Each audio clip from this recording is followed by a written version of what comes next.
What's up, guys? How are you? How are we? Happy Thursday? Is it Thursday? I hope it's Thursday.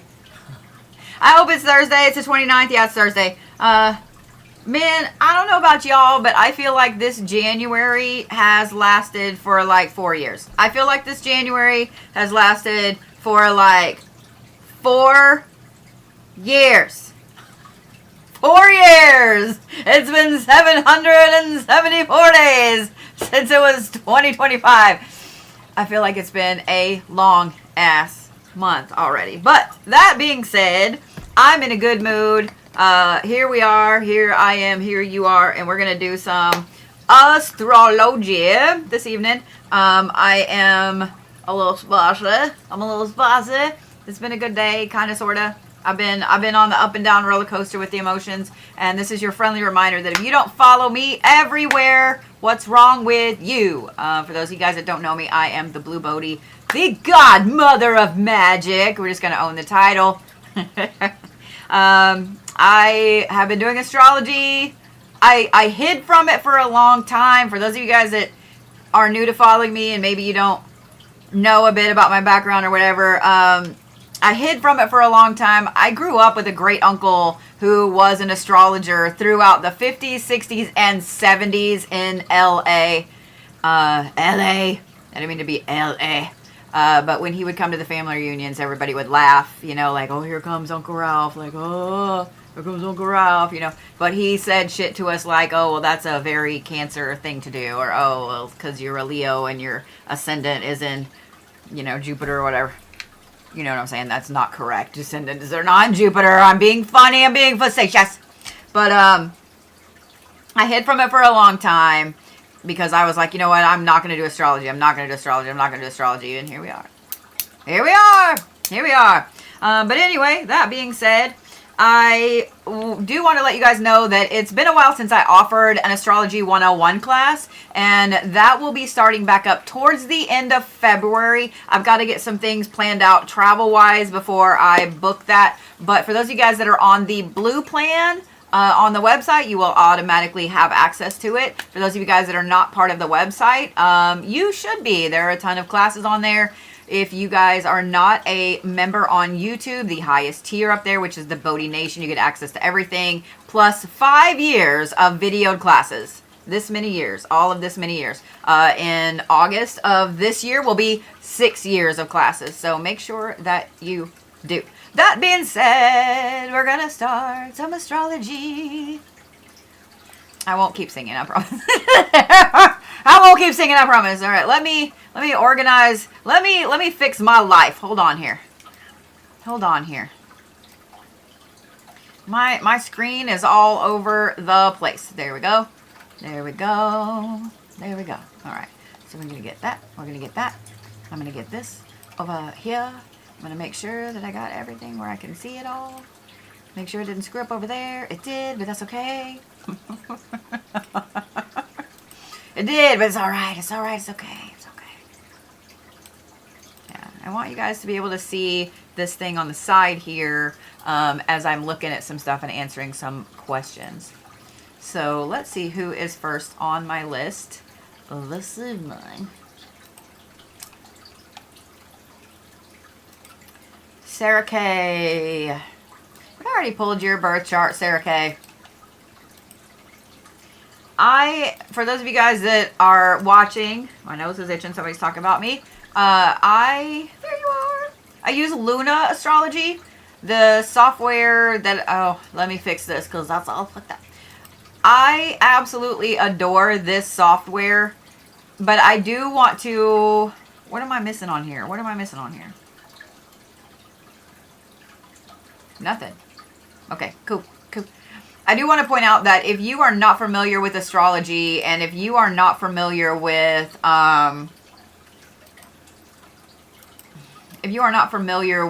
what everything means, then this right here is going to be, it's going to be too much for you. If you guys are just getting into astrology and you're wanting to learn astrology, I highly recommend taking a class, whether it's mine or someone else's. I'm never going to tell you have to take my class, but I I am going to recommend that you take a class. Like, if you really, really want to learn astrology, take a class. Books are great. Grab you some books as well. If you just want to know some shit and some stuff and all of that, and you want a printout thing of yours, then cafeastrology.com is a free site. It's great. It has little explanations of all the things. The only problem is you're not going to get all these explanations and some of the back end stuff like an astrologist is going to give you. Like all of this jasmine. Oh God, Sarah, I forgot about you having no earth in there. No earth! Okay, that's a whole other thing. We're gonna get into Sarah's bashot and go from there. I find it interesting that everything is right there. Ma'am, I'm going to need you to calm down on the Libra placements. I'm serious. Like, dude, that's 7 Libra placements. 7. And only one of them is one that's not a major thing that most people look at. So if you took Lilith off, if you took your Lilith placement off, that is 6 Libra placements. Pluto, Moon, Venus, Saturn, Jupiter, and your descendant.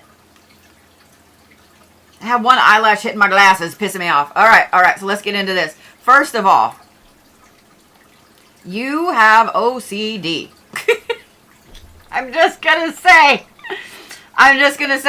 I can tell by looking at your chart that you have OCD. I would also bet that you have the type of OCD where you drive yourself crazy, and I also would not be surprised if you have a specific routine, and if you vary from that routine at all, unless it's you that you are wanting to vary from that routine. But let's say you leave the house at 7:05 every single morning. You are pulling out of the driveway at 7:05, and something happens that makes you pull out at 7:06. Your whole day is fucked up. Like, just from that moment, the whole day is off. You might as well go back to bed. I'm not doing this anymore. Now, if you decide, I'm going to leave a little bit late this morning, that's different. But if something screws up your anything, I would also bet you can tell if anybody has moved anything on your desk, on your counter. Like, it might be messy as craziness, but you can tell. Yep. So the reason I say that, and this is, okay, let me pause. While I use software and I know the traditional aspects of Western astrology, Vedic astrology, all those things, I kind of combine all of that. Plus, because I'm a spiritual artist, and because I do a lot with sigils and with pattern recognition and numbers and things like that, might have a touch of some broken brain up in there. I really pay attention to everything when it comes to a birth chart. So I am full on paying attention to all of this in here. This is so structured and rigid. There's not much that moves around in the middle. Like, all of those lines, they're all together. Only this little space up here is off. You see what I mean? So that right there, I'm like, girl, you are, I think OCD in the dictionary probably has your photo beside it.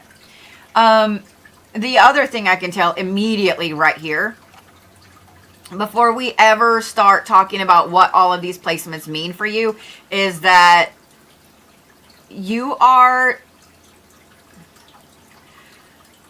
people pleaser is not the right word because that's not it.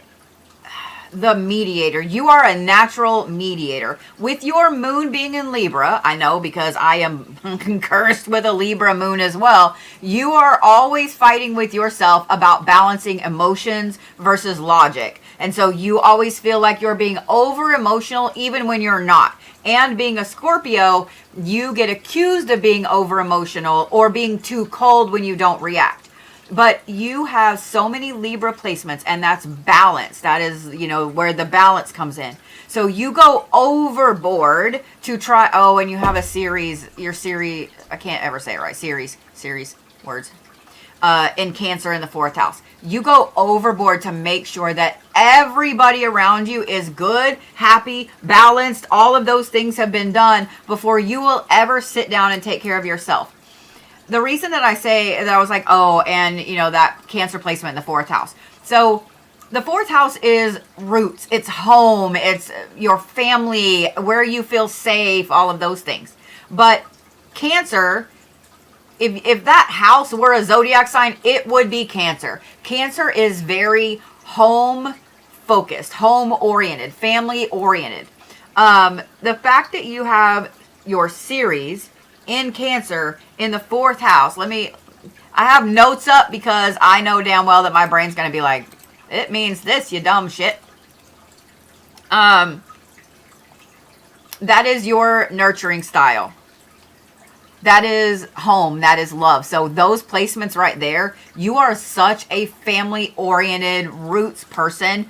You are also that person that you are like, you know what? Absolutely. You guys all have to be at Thanksgiving dinner at 4:30. We're sitting down. The first bite goes in your face at 4:34. Like you try to plan everything down to the moment so you can maximize the time you have with everybody. And so that comes across as you being controlling a little bit because you have this Mars up here in Sagittarius in the 8th house, which is interpersonal relationships.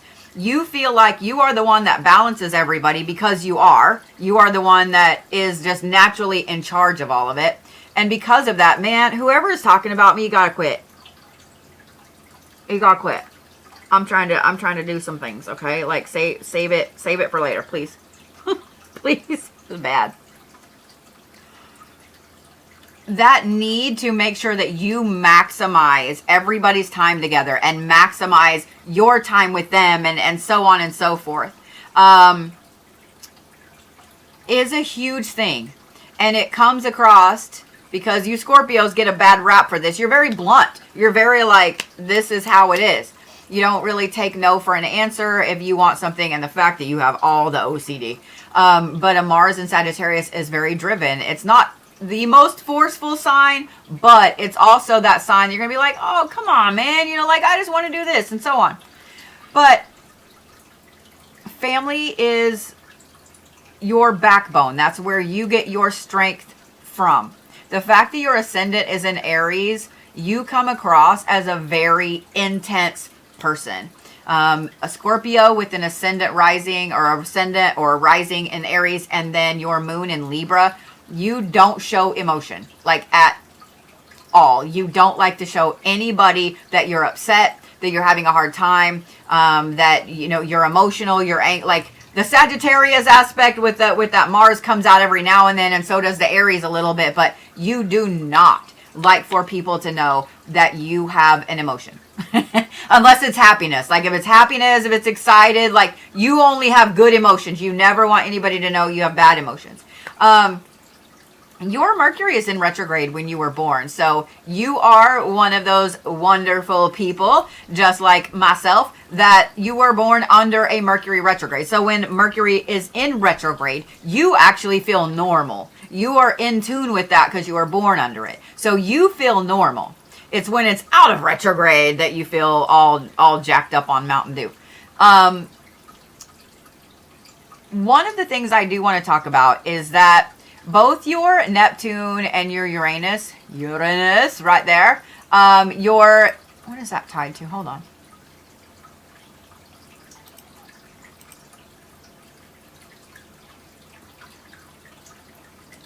Let's talk about this one first. I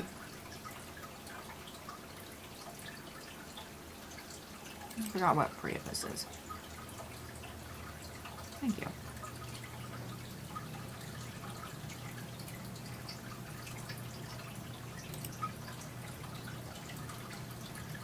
I find it interesting that your Uranus is tied in with your Ceres. Both of them in a water sign and both of them in very powerful family houses.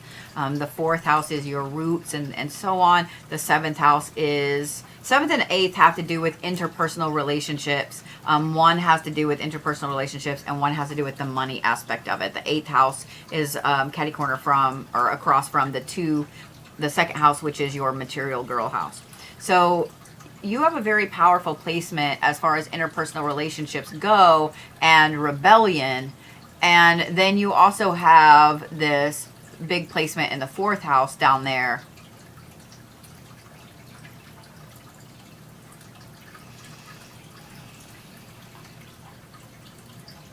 The fact that your Neptune, which is goals and hopes and dreams and your spirituality and so on, being with your family and being around the people that you love is it is a spiritual thing for you. Your home, your happy place, your roots, your family, everybody in your house, that is your spiritual grounding. That is your church. Home is your church. That's where you feel spiritual, you feel comfortable, you feel safe.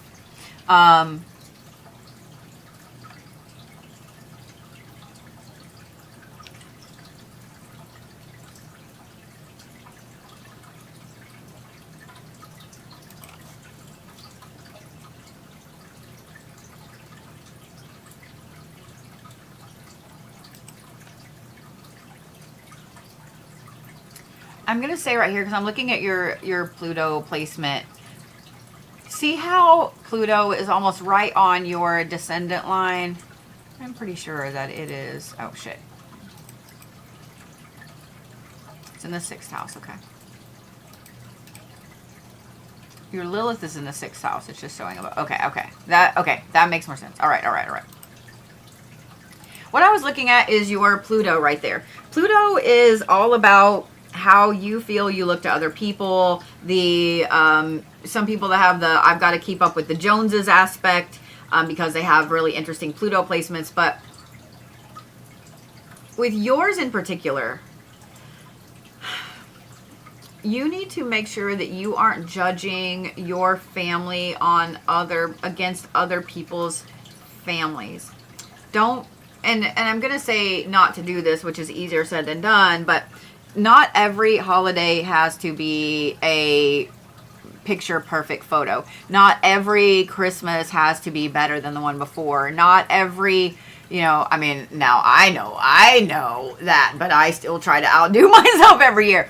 And being a Scorpio, I know you do too, but that Pluto placement in Libra, you are constantly fighting yourself to find that balance between what you think you want and what you see other people having. Does that make sense? So you're constantly struggling to find that balance.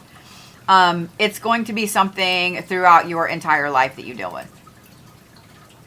I find it interesting that your Saturn isn't tied to anything.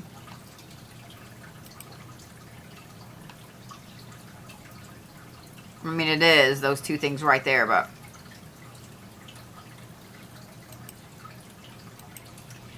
the 6th house, which means that all of these placements, all 6 of these placements are in the 6th house, because even though Lilith looks like it's up there, it's in the 6th house, right? Just barely, but the software can't fit it all in there. All of these placements being in Libra in the 6th house. The 6th house is like your work ethic, your service to others, and how you take care of people around you. I'm going to say that not only is home and family your happy place, not only is that your spiritual salvation, basically, but this is also something you're taking care of karmically in this life.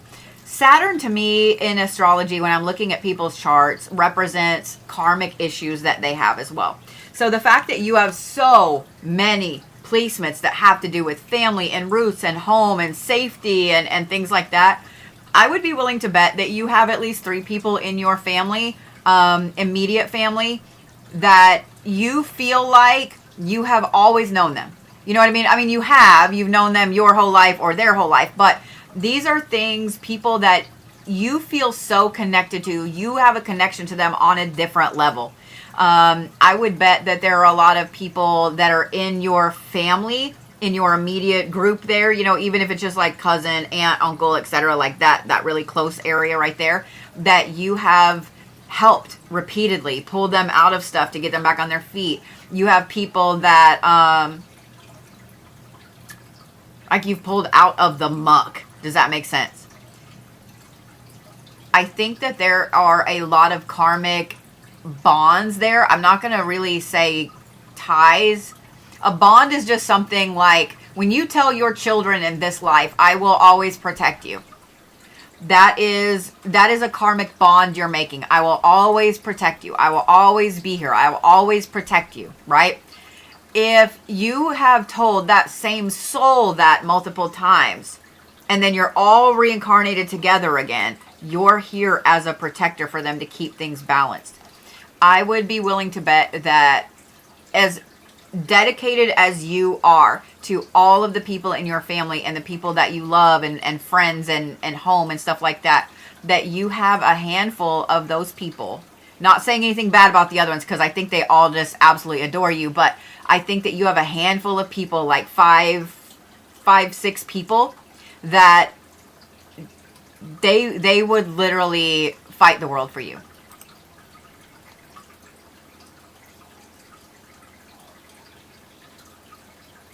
So this is one of the biggest, I mean, this is all of those Libra placements. This is one of the biggest cardinal aspects that I've seen. 66.7%. That's a lot, dude. That's almost,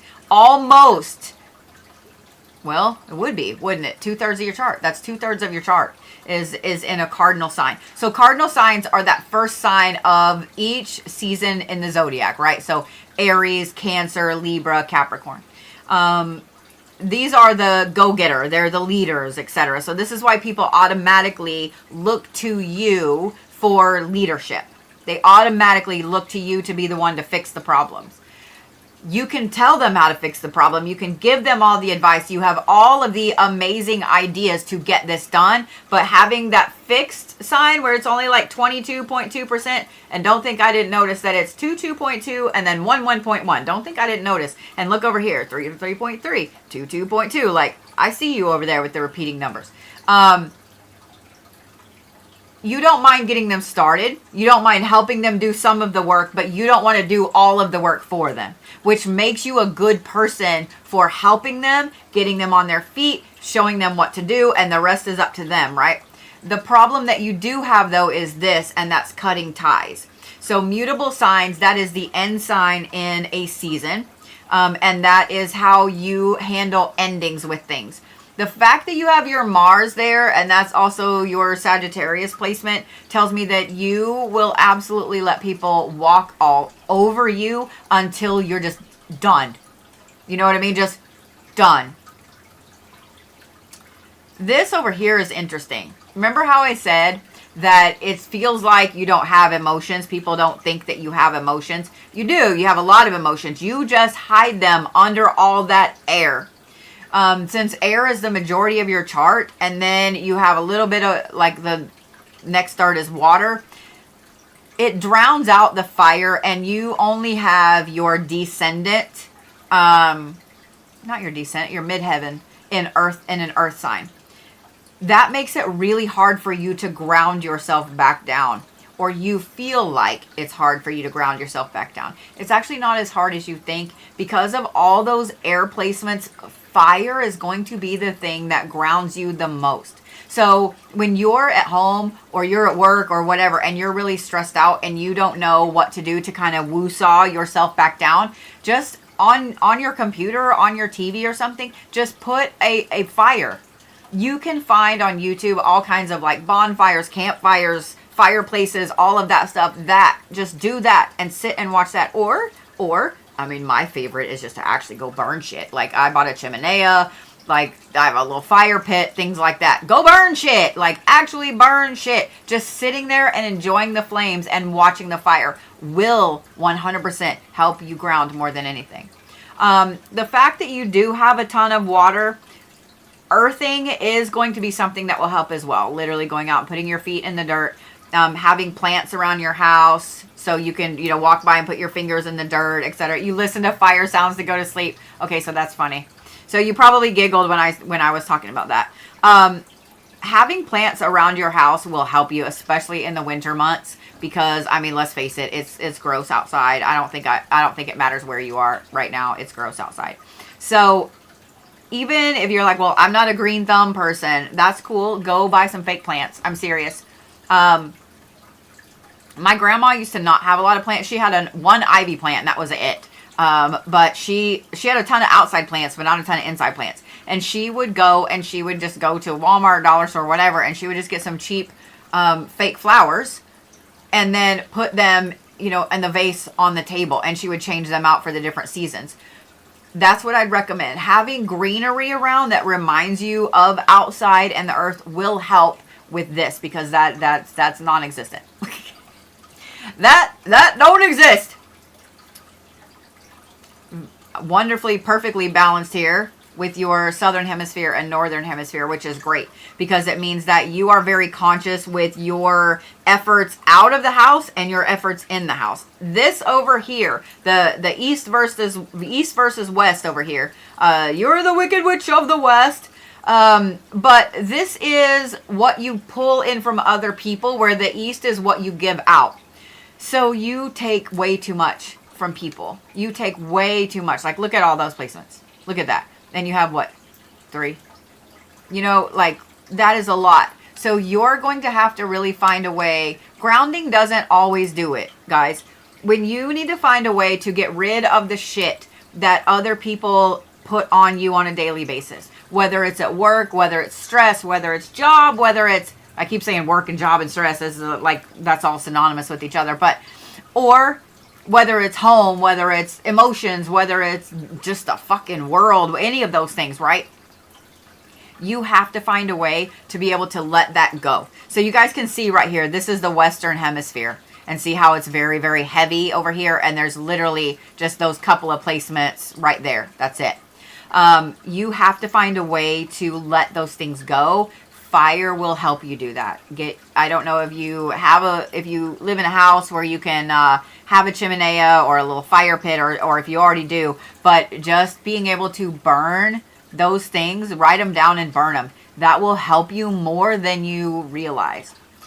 Earthing, you know, touching dirt or having plants around you, being around earth will also help you. I know sometimes in the winter it's really hard to do that, and I'm going to advise you to look up some creative ways of letting those things go.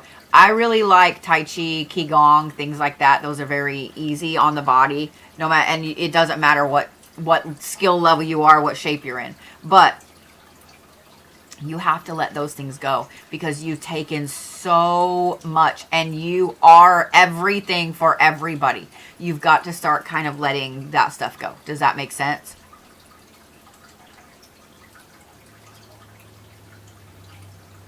I will say I love this. Like, I just keep staring at this because that's kind of fascinating in a way. If I'm doing your birth chart tonight, guys, take a screenshot of the middle of your chart. That's an amazing sigil for you to use. Now, some of them are really, really complicated, but this would be a very, very easy one to draw. A really easy one to draw. A triangle, line across the middle, and kind of a weird trapezoid shape. I'm just saying. Is there anything else I can answer for you? I know that was a lot. I was like,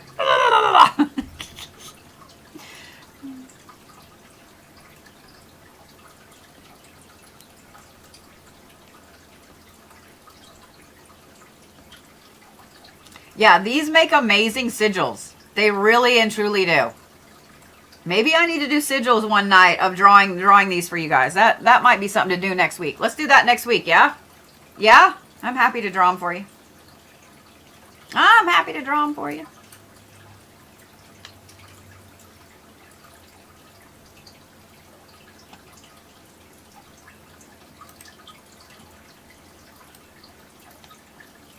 Oh, good. You are so welcome. You are so welcome. All right, let's see who is next on my list. I'm glad I could help.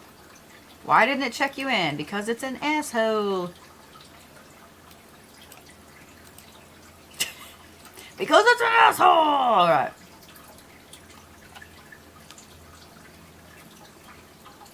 All right. Stop, phone. Stop, stop, stop, stop, stop, stop, stop. Yes, I know that my sensor has ended. I know this. All right. Laura, have I done your chart? I don't think I have. Do you want me to call you Laura or Carmen? I don't know if she's here or not.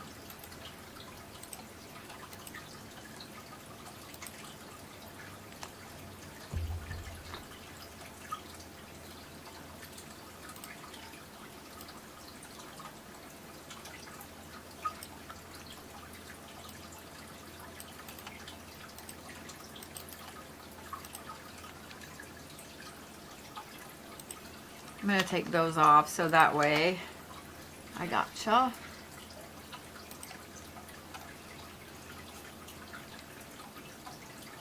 Okay, so you have a roundabout time. Got you.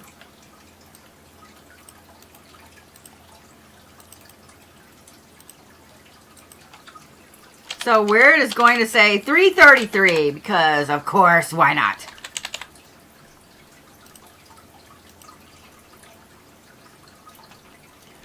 Look at that beautiful thing. Look at that beautiful thing. Do you see what I mean? Look what kind of cool ass sigil that is. See what I mean? See what I mean? All right. You gotta have the little... Look at all that shit. Look at all those Scorpio placements. I also find it very interesting that you are an Aries rising and a Libra descendant. Interesting. My kid is texting me, making sure that I know I'm a spring. I love my child. I love my child. Kirsten, if you're watching, I love you. That sounded so snotty. Oh my God, I love you. Laura, you got it. I see you over there. Okay. Waiting so patiently, ADHD stuff. I'm sorry, that's funny when I read that. That's funny. Okay. Here we go. I find it funny that you and Sarah are Scorpios, that you and Sarah also have your sun in your 8th house. Y'all weren't even born near each other, so that's what's awesome. That's what's awesome. I love it. All right.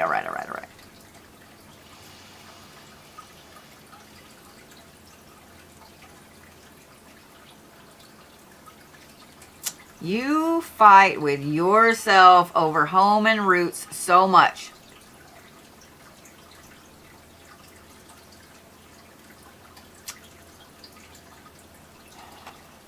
Here's why I say that, because that's where we're going to start. You have your Lilith and your Mars in Capricorn in the 10th house.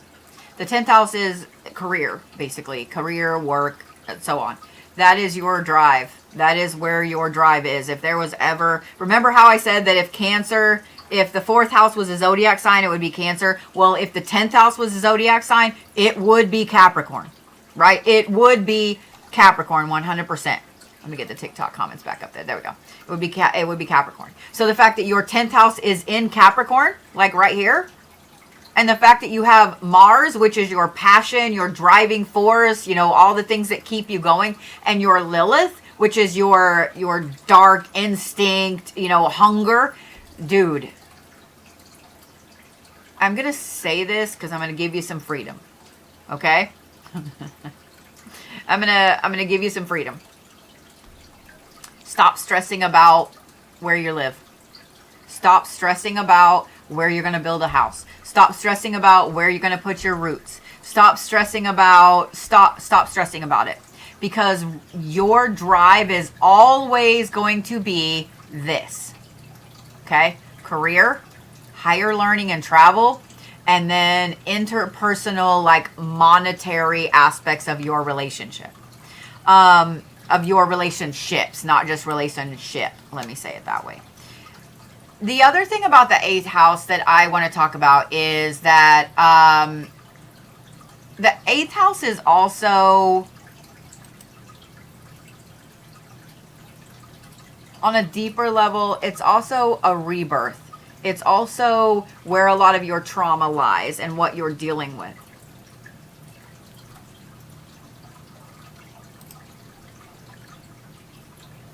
Oh, we're totally going to talk about that one in just a minute. You have a lot of placements in your 8th house. Your sun sign is in your 8th house. And see how that's also tied down here? Your Venus. You're always going to have this drive to make some amazing home life. You're always going to have that drive. But it is also always going to fall on the back burner.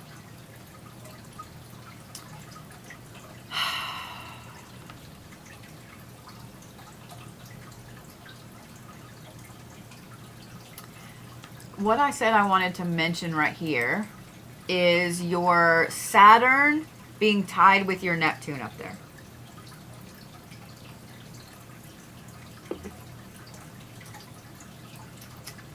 And your Saturn being tied with your Neptune, the 7th house to the 9th house,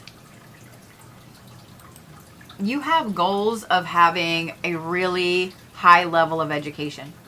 You have goals of having, whether it's having a doctorate, whether it's having 9 degrees, whatever it is, you have a goal of knowing all of the things. I would stick to that goal. I 100% would stick to that goal. You're driven to do it. It's part of your karma and what's going to ground you and help you become who you need to be. The reason that I mentioned all of this right here, how pretty this is inside, is that this is literally a square with 4 squares. Like if you look at it, that's a square with 4 squares. That is so pretty, it's not even funny. I think that, because you're a special kind of chaos, Laura, I think that you are one of those people, if you follow your path, if you follow a lot of what this is set out for you to do in your life, you will change the world. You will change the world. That is a lot of Scorpio placements in a transitional house, in a rebirth house. That is a lot of intense placements in Capricorn. You have your moon in Capricorn, you have your Mars in Capricorn. Those are 2 very big parts of who you are. And the fact that your moon is in the 9th house, which is that higher learning and travel, when you get upset, your natural thing that you do is shut down and then go read a book. Shut down, watch a documentary. Shut down, do something constructive. Like that is your natural way of dealing with emotions and with stress. That is my core drive. And yes, it's hard to juggle family, home, career. Yes. I've always said as a kid, I want to be a student forever and never want to stop learning. So all of this stuff, you're going, oh my God, right? That's what I'm going to advise. Like you will be the happiest if you are always learning something throughout your entire life. The other thing too is if you can incorporate that into a career, like learn all the things, become a professor. I don't think being just and please don't take this wrong, somebody will. I don't think being a school teacher, just like, kindergarten through high school, I don't think that will ever make you happy. I think that will make you miserable. But I think that something like a professor with a very niche area of study, that will make you happy. Being a professor that can travel and can do all these crazy things, like Indiana Jones, basically, that will make you happy. I know that you said that it's hard to juggle family, home, career, all of that. It is. You're not very old, girl. So my advice is going to be start putting things in place now for you to be able to do these things in the near future, like within the next, 5 years or so.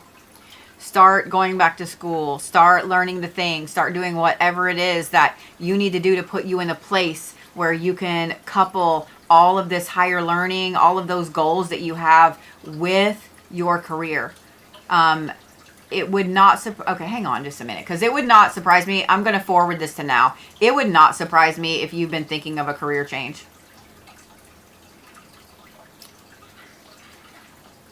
Your 10th house is currently sitting in Pisces and your Mars is moved over. Look at this shit.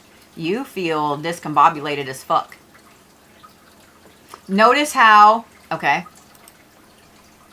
there's your birth chart. See how pretty this is inside? Right? See how pretty that is? Look at now. Look at that. That's missing. You have this big X. You feel like there's a lot of things that are great, but this is missing. So you right now are looking for something. You're looking for something different. You're looking for a change. Like you're people are asking you if you're having a midlife crisis, and that's not it. It's you're having an astrological crisis, basically. Because now you have all of these signs right here in Capricorn. Your sun sign is in Capricorn, which is a very serious sign. And being a Scorpio, those two are naturally tied together with their drive and so on. But your Lilith is in Capricorn again, your Mercury and your Venus. So you are not in any way focused on, and I hope that if you have a significant other or kids or whatever, they're not listed, but you aren't focused on family right now. You aren't. That is not where your heart lies. Does it mean you don't love them? No. Does it mean you're not going to take care of everybody? No. Does it mean you're not focused on everything at home? No. But you're not, that is not your first priority, and you don't understand why. This right here is why. This is why. Your Pluto is also currently down here in your inner child house. And that is a big, huge placement in Libra with your Saturn next to it in Scorpio. I would say that there is some specific thing that you need to be working on from your childhood. So here's the thing. I'm going to recommend this to you. And do you have kids, Laura? I'm going to recommend this to you. And those of you guys listening,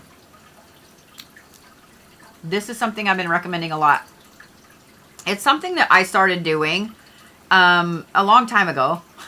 A long time ago, when I got adult money, I started doing this a long time ago. Now, I had a really good childhood. I did. We were kind of upper middle class. I had upper middle class hippies for parents. I had weird shit in my house. We had cool shit in our house. You know, I had all the She-Ra dolls. Like, I didn't want for anything, right? I didn't want for anything. But there are things from my childhood that I miss, right? That we all miss. When you're doing inner child work, one of the easiest things that you can do for yourself, yours are grown. Okay, even better with you getting ready to, girl, go travel. Go learn the things and travel. Okay, anyway, let me not break my chair any further. Go buy yourself a doll. A really fucking kick-ass Barbie or Monster High or something like that. Go buy yourself some really cool fucking thing. Like if you were a doll person, I was a Barbie fanatic and stuff like that when I was younger. Y'all can't see it, but up here on this shelf over there, I have a ton of He-Man toys. Like I have all the Funkos, I have like all that shit over there, right? I have a ton of World of Warcraft shit. Like buy yourself a really cool ass doll. Buy yourself a really cool ass doll. Or a really cool ass figurine or a toy. Like, seriously. Seriously. Gotcha, Laura. Okay. Gotcha. Buy yourself a doll. Seriously. Buy yourself a doll that helps you to feel empowered. Because with this right here, this is a lot of discombobulation and why you feel the way you feel right now. Oh, you don't understand. Dude, this full moon is going to be so rough for you. I'm just letting you know. This full moon on Sunday is going to be so rough for you. Because your moon is sitting in the 3rd house. By the way, when I forward anybody's birth chart, your moon's going to be in Leo right now because that's the sign that we're in. But yours is in the 3rd house. And that is the self. That is the self. It's tied in with this Pluto placement I just talked about and your Saturn. So you are angry right now. And I feel like this is probably something that's been a long time coming.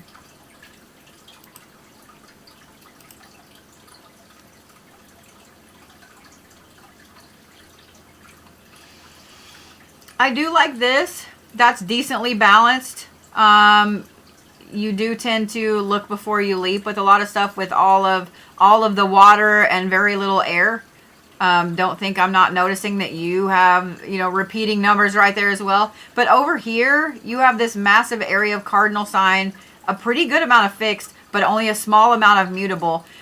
If you're having problems with endings right now, if you're having problems with cutting ties right now, that's what I would look at, is what do you need to do to cut ties with something? And sometimes it's literally just you acknowledging that that thing is over.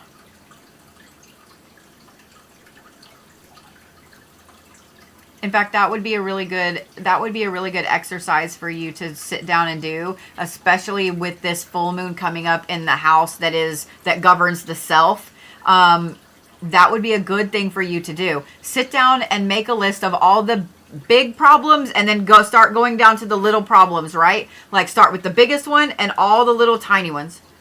And then look at the ones that you're like, wait a minute, like that's over. I don't need to worry about that, right? And be honest with yourself. Like, is this legitimately something that you need to be worried about anymore?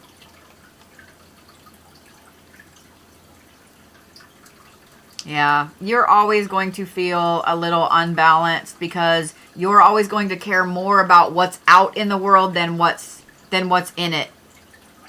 What's out of the house versus what's in the house. And you're always going to take in everything. Dude, travel. Travel. Just travel. Even if it's just road trips, just travel. One of the things that I tell people all the time, and now I am blessed that I'm in a job that I get to travel and I get to do things and I get invited weird places, but I have also busted my ass to be where I'm at. Like, I have busted my ass to be where I'm at. But one of the things that I feel like has made me just a better person overall is traveling. My parents instilled a love of wandering in me when I was younger. Well, from the time I was little. And traveling will make you a better person. Doesn't mean you have to go do all the people-y things, okay? But seeing other places. If you're in the United States and you're like, well, I can't really afford to travel out of the country, or, you know, I don't have my passport or whatever, that's cool. Do you know how big the United States is? Do you know how big the United States is? It takes 10 and a half hours to drive from Tulsa, Oklahoma to New Orleans. 10 and a half hours. That is longer than a workday. And that's only crossing, like, if you go straight down to Texas and over to Louisiana. That's only 3 states. I know up in the Northeast, like, you can go state to state pretty quickly up there. But do you guys know that if you were to try to drive from Portland, Oregon down to, like, a little bit over from the border and of Wyoming or whatever it is right there, Idaho, I can't remember, and go into Nevada, do you know that takes 16 hours to drive catty corner across New Orleans? Or not New Orleans, Oregon. 16 hours. The United States is massive, humongous. There's always something that you haven't seen. I guarantee you. I guarantee you there's always something that you haven't seen. Did I help? Did I answer the things you needed answered, Laura? I always try to do these really intuitively so that way I can go, oh, I see what the fuck this is, and I feel like I need to say this and this and this. Keep in mind that your personal power from the time you were born lies in rebirth. It lies in change and rebirth for you. I'm just saying. I'm just saying. And I would take this and use it as a sigil. A square with little squares on each line. Like, that's a gorgeous sigil right there, dude. That's a gorgeous sigil. It does. I agree with Sylvie. Sylvie said, travel makes you look into yourself and just fills your soul. She's not wrong. She's not wrong. One of my favorite things that Sass and I have done, I've always wanted to go to Meteor Crater. Always. But I've always also been on a time crunch, right? So I've never got to stop. And we were going from, I don't remember. We were going across. Anyway, doesn't matter. But we were going across. And I was like, oh my God, dude, there's Meteor Crater. Do you want to stop? She was like, fuck yeah, let's stop. Well, we get there and find out we only have like 10 or 15 minutes, I can't remember, before they closed for the day. So we're like fucking running our happy asses up there, like running through the museum, getting up there. We get up there. And we get to the edge. We're like, because we just ran all the way up the side of this fucking mountain, basically, to look out over the edge of Meteor Crater and see the sun starting to go down and the light shining. And the pictures that we took up there, just real quick, before, and the security guard was really, really cool about it. He was like, oh, he's like, I'll let you guys stay a little bit longer because you're just getting here and blah, blah, blah. Those are some of my favorite photos. There is nothing like that feeling of seeing something like that with your own eyes, And the thing is, there's things like that all over the United States. All over the United States.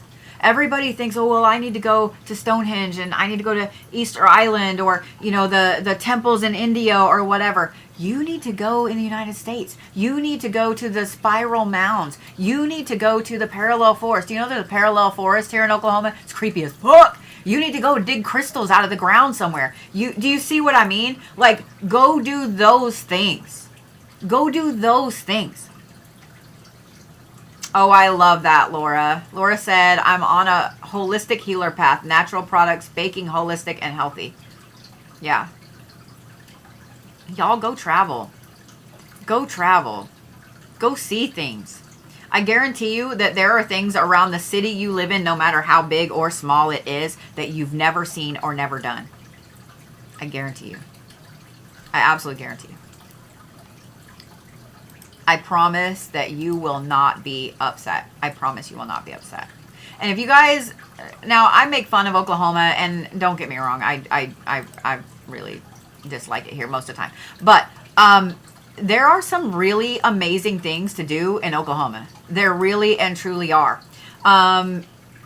Oklahoma is one of the only places in the world that you can dig hourglass selenite. And if you guys have never seen hourglass selenite, that's your homework. Go look it up. It is gorgeous. It is a type of selenite that is, oh, I have pulled your chart, Ashley. Okay. That is created in the salt flats of Oklahoma. You can go dig it almost any time of the year. I think it's closed from like November to April. I can't remember, but something like that. You dig like this far down and they're everywhere. It's crazy. It's crazy. Go after it rains. If you can, go after it rains. You will get salt everywhere. You will need to wash your car. It is out in the middle of nowhere. There is nothing close by. So if you're going to stay in Enid, that is like a 45-minute drive from the salt flat. So just know that that's a thing. But it's one of my favorite things to do, man. You get to play in the fucking sandy mud dirt. It's great. There are potties. But you get to play in the sandy mud dirt and dig up crystals. It's fucking glorious. It's glorious. It's glorious. There are so many places around the United States that you can dig crystals, that you can go dig crystals. All over Arkansas are crystal mines. It's so fun. It's so much work, but it's so fun. It's so fun. I'm just saying.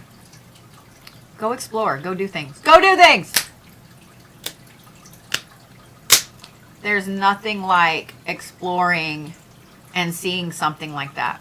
One of my favorite things that I've done in my life, and I've done it a few times, and it's always going to be one of my favorite things, is going up to the top of a mountain that's over like 14,000 feet high. Because when you're up there, you can actually see the curve of the earth. And when you see the curve of the earth and you stand there for a minute and you are seeing out like as far as you can see, and I can't explain the feeling. Seeing it in a photo is so much different than seeing it with your face, with your eyeballs, with yourself, with your soul. But seeing the curve of the earth and realizing how small you actually are, how insignificant shit actually is insane. It is something that will change you immensely in here. It will change you immensely. My son called me the other day because they were in Washington. They went up to the top of, I think it was Crystal Mountain, which is by Rainier. And it's only like 7,000 feet up. And you could kind of start to see the curve a little bit. It's gorgeous. It's glorious. It's amazing. Go do it. Go do it. All right, Ashley.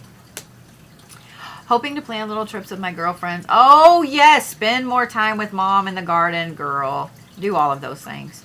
Do all of those things, Laura. Do all of those things. Yeah.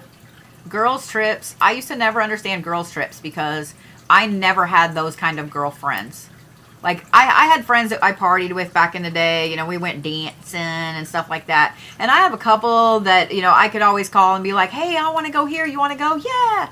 But I've never really in my life, I have one that I've known for a long time, but until I got to be in my upper 40s, did I have friends that I actually was like, I want to go on a trip, and they were like, bitch, let's go. You know, you have adult money. You can go places. You can ride rides because you're tall enough, you know, like shit like that. But I never, ever, ever realized how much girls' trips heal part of you. Just the stupidity when you're in the car on the road. You know? I'm just saying, just the stupidity in the car on the road. It's great. All right. Let's do Ashley. Let's do Ashley. A lot of triangles, dude. Triangles. Triangles. Triangle. Count the triangles. I'll bet you can't do it.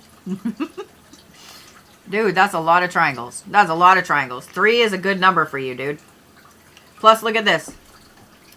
3, 3, 3, 3.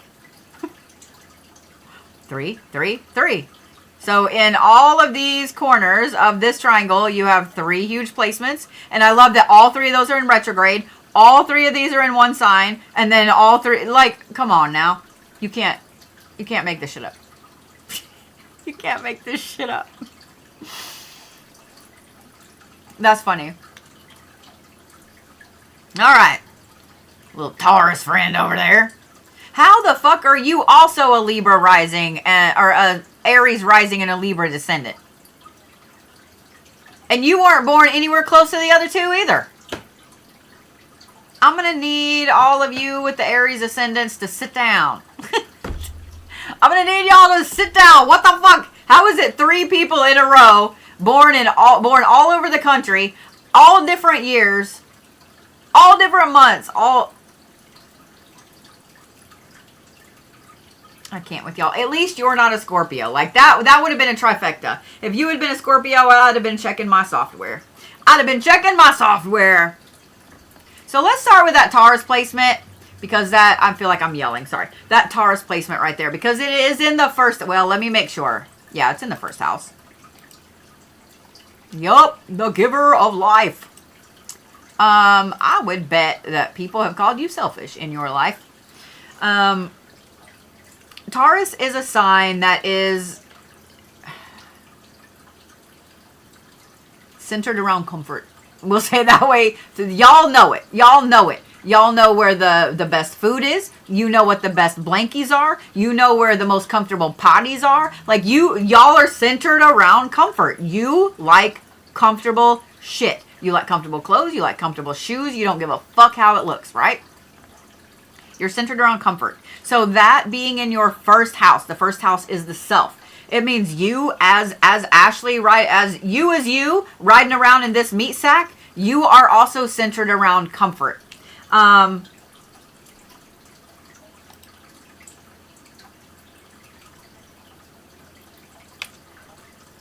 going to say this thing and then I'm going to say this thing. Tauruses also are loners. I love you guys, but you are. You know you are. Y'all will have like one good friend. You may know a lot of people, but you have one good friend. If you're in a relationship, that is it. Like, you are stuck with that person. They are stuck with you. Like, y'all, that's it. That's it. Y'all are loners. Y'all are the bull. Like, you don't really like 2 people very much. And the fact that your Pluto is in retrograde in your chart when you were born in Scorpio, dude, you kind of hate people. You do not give a fuck what anybody thinks about you. You do not give a fuck what anybody else is doing, and you do not give a fuck if they ever come near you. And damn sure don't want them to know what you're doing. Like, you are such a private person. And where's your moon? Oh, and a moon... Dude, your moon's in fucking Virgo? Oh my god, dude. I love that your ascendant is in Aries. Somebody's talking about me because my nose itches. You sure do. I love that your ascendant is in Aries. So, it's really funny. People take you wrong all the time. Tauruses are very interesting in that I think every Taurus has a chameleon aspect, and they have learned to turn on that ascendant, because ascendant is what you show to people, right? So when you turn that ascendant on, nobody really would think you're a Taurus. If you told most people that you're an Aries, they would believe you, because you have been able to turn that on and put that out to people instead of the Taurus aspect. What I find really interesting is, girl, you can cut off someone with the best of them. Being a Taurus with an Aries rising and a Virgo moon, all somebody needs to say to you is, I'm done. Or, fuck you. And you're like, dead. Like, you just, that's it. You don't ever have to do, you will never do anything else. Let me say that. You will never do anything else for that person if they say I'm done. And even if they're joking, even if y'all are joking back and forth and they're like, I'm so done with you, something in your head goes like that. And I would guarantee you, in the moment you go, oh no. You know, like you kind of internally go, oh. I will say this, because your Jupiter and your Mercury are here in the second house. Tauruses are also all about luxury, and like I said, the finer things, the comfortable things. So you are very monetarily driven. There is nothing wrong with that. You like to talk about money. You like to look at money. You like to think about money. Like, you like the monies, right? Up here, having your Neptune that is in retrograde in your 10th house, you are that person that you're going to have 900 jobs in your life. You are really going to have a problem trying to find the one that makes you super happy. Even when you find one you like, even when you find one that seems to fit everything and all of those, maybe you find like your dream job, what you think is your dream job, right? And then you get into the dream job and you realize that you really hate this job. Like, you are always going to have a problem trying to find the perfect job. The fact that your Saturn is in retrograde when you were born, and your Uranus, which is just barely. Why are you doing that? I didn't do that. Stop. Ho. Yeah, 10th house. Just barely in the 10th house. But all of those are in Capricorn. That is a workaholic sign. Your 10th house just being in Capricorn, or Capricorn being in your 10th house, whichever, 6 one, half a dozen of the other. You are so driven. You are so driven. Your moon in Virgo in the 6th house, which is your work ethic. Girl, you are happy when you're working. You are super happy when you're working. Cancer being in your 4th house down there, you do like your house. You like being at home. You like your space. Even if it's a hotel room and you know that's your hotel room for the night, that is the happy place, right? You get in and you don't want to leave. You would rather sit and work and do all the things. I want to point out this real quick. So, first of all, I want to talk about this in a second, but I want to point out this one. Your Ceres right here. This is in the 12th house. This is your nurturing style. And notice that it's tied in with your communication. We're going to talk about this tie in a minute, but notice that it's tied in with your communication right here. And notice that it's also tied in with your Scorpio placement over there in Pluto. Your way of nurturing you needs to be, because I don't think it has been up to this point, your way of nurturing you needs to be a spiritual practice. You need to have an Ashley ritual that only you do.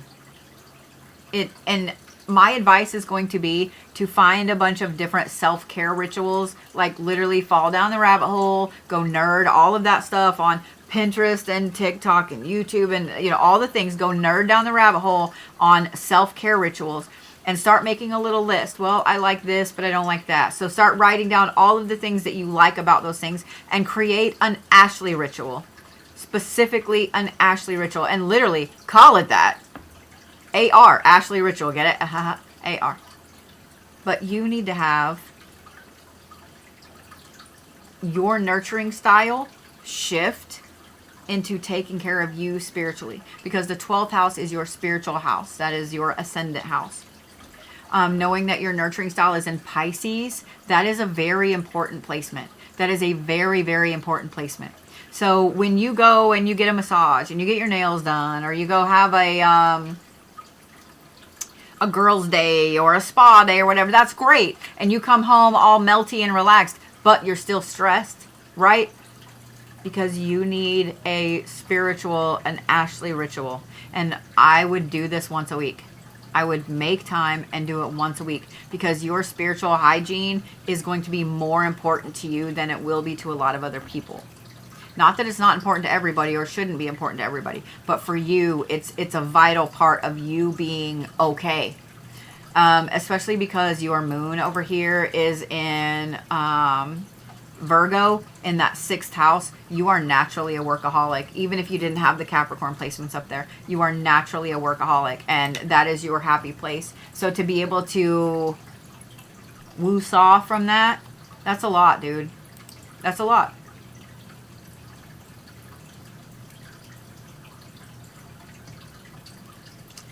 I love that. You are definitely the fixer. Be careful that you don't take on too many people's problems and too many people's shit, because A, you're a Taurus, and B, you have a lot of fixed signs, a lot of fixed placements. And notice that is 44.4, and you have 44.4 over there too. Oh, I see the numbers over there. Don't take on, you struggle with putting you first. I mean, that's why. Tauruses usually put everybody else first to their own detriment. And then having all of those fixed signs, you are the one that's the fixer for everybody. You have a lot of cardinal signs. You have some great ideas. You have great leadership qualities. And that's what makes you an amazing fixer, because of those ideas and qualities and so on. I do love that your moon is an immutable sign. This earth aspect right here, girl, when you feel like you need to ground yourself, when you feel like you're in a rut, that's not the case. It's because you're too grounded. You have some really intense earth placements, a lot of Capricorn, a lot of Taurus, like 3 of each, I think, if I remember right. That's a lot of earth. And notice it's 44. Your water is little. So when you feel like you're overwhelmed, when you feel like you can't ground, or you're in a rut and so on, go take a bath. Dude, seriously, go take a bath. Go take a shower. If you got a hot tub, like, I'm jealous, but go sit in a hot tub. Like, whatever you need to do, get your body in water somehow. And I would highly recommend that be a part of your Ashley ritual, because that will help this. In fact, I will not be surprised when I see a message that says, "Oh, I'm always drawn to water." That's a lot of earth placements. That's a lot of earth placements. I like that your north and south are equally balanced as well. So you have no problem being home, and you have no problem being out. You just don't want to people. But you give way, yeah. See how you have 12 placements over here and only 6 on the west? That means that you give way too much of you, way too much of your energy to everybody else. Like almost all of your big placements. Almost all.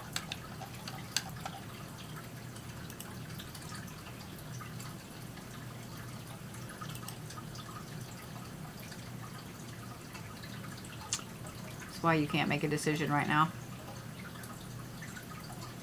So right now, 4 is going to be a good number for you. 3 is your lucky number. 3 is a number that's tied into your birth chart really intensely, and it still is here. Look, 3, you know what I mean? Like, it still is. But 4 right now, that's a lot of squares. That's a lot of squares. But your sun sign is currently in Gemini, and that's what's throwing you off. You're not used to the energy that's going on.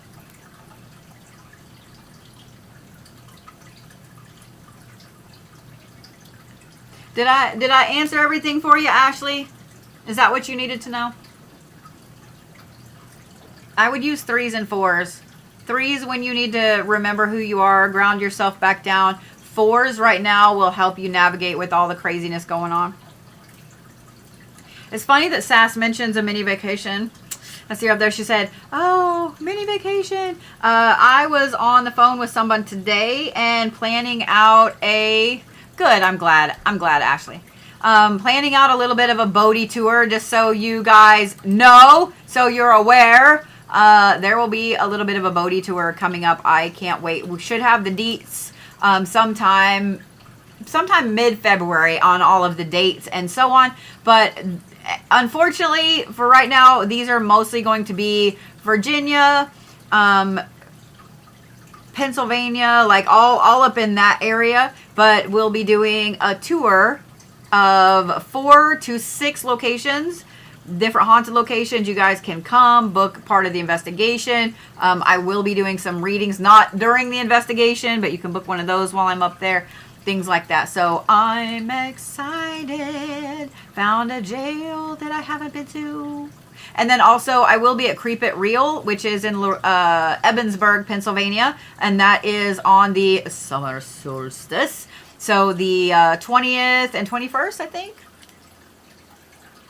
19th and 20th, something like that. Yeah, the 20th is that Saturday. So that's when I'll be there. But you can come meet me and Sass, whether she likes it or not. Not whether she likes it or not. She likes meeting y'all too. But come explore the jail. There's going to be a crazy amount of vendors. The event is going to be humongous this year. Join us for an investigation. There will be investigations all weekend. I'm going to sneeze. And then I will also be returning to the Gettysburg Gettysburg Battlefield Bash this year. I'm really excited about that. We're going to get into some fun places to investigate. So you definitely want to come and hang out and see us and so on. See, look, you can come and see Brett and Denise. Come hang out with all of us. Just saying, come hang out with all of us. All right. Let's see who's on my list. I do have some more things that will be announced. I have to wait on dates and all that jazz matazz before we can announce those. I like that I check you guys in, and then I click on it, and then it goes away. I'm like, son of a bitch. Jessie! Now I got the hiccups. Son of a bitch. There she is. What is it you needed to know, Jessie? I know you booked yours before my dumbass put the thing on there.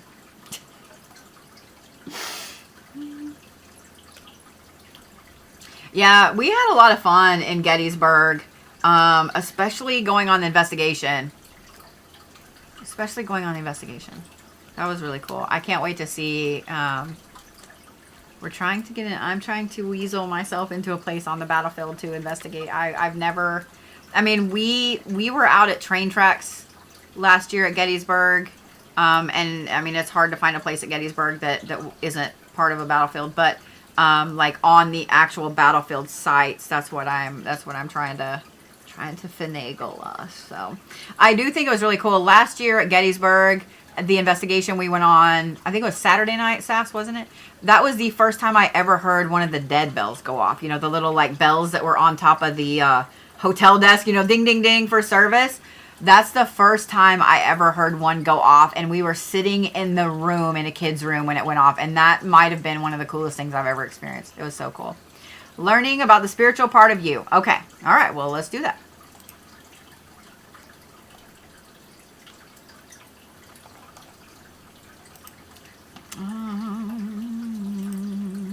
Let me look at something real quick right here.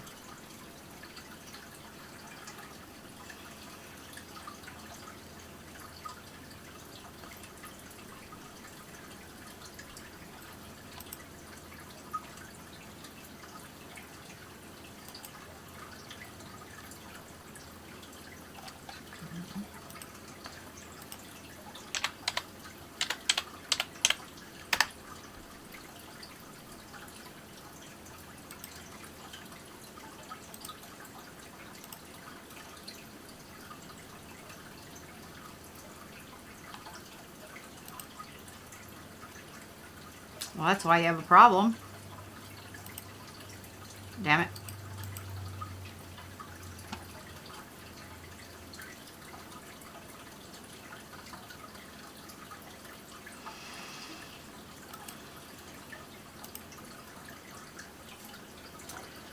Chiron is a lot of your problem.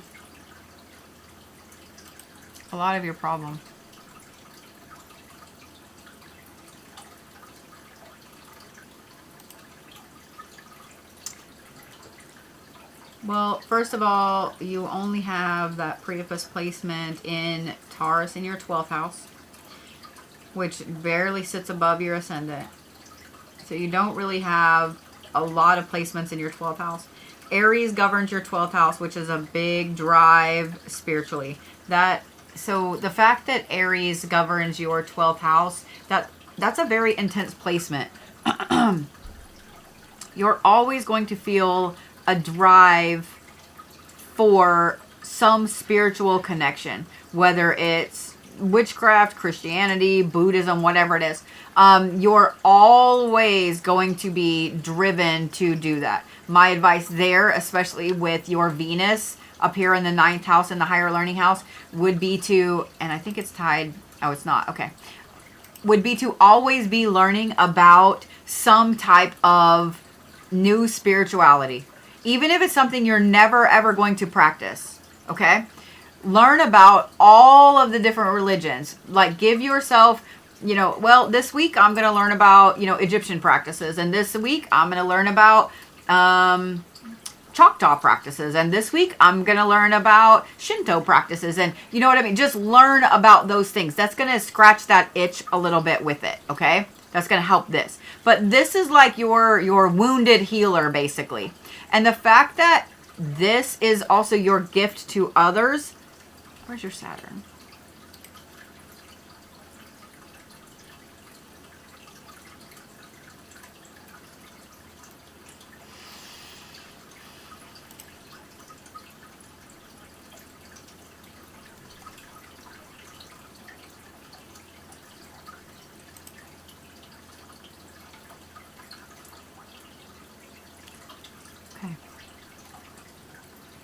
I'm going to 100% stand by my statement about learning about everything, because this is your chart currently, okay? It's crazy in the middle, dude.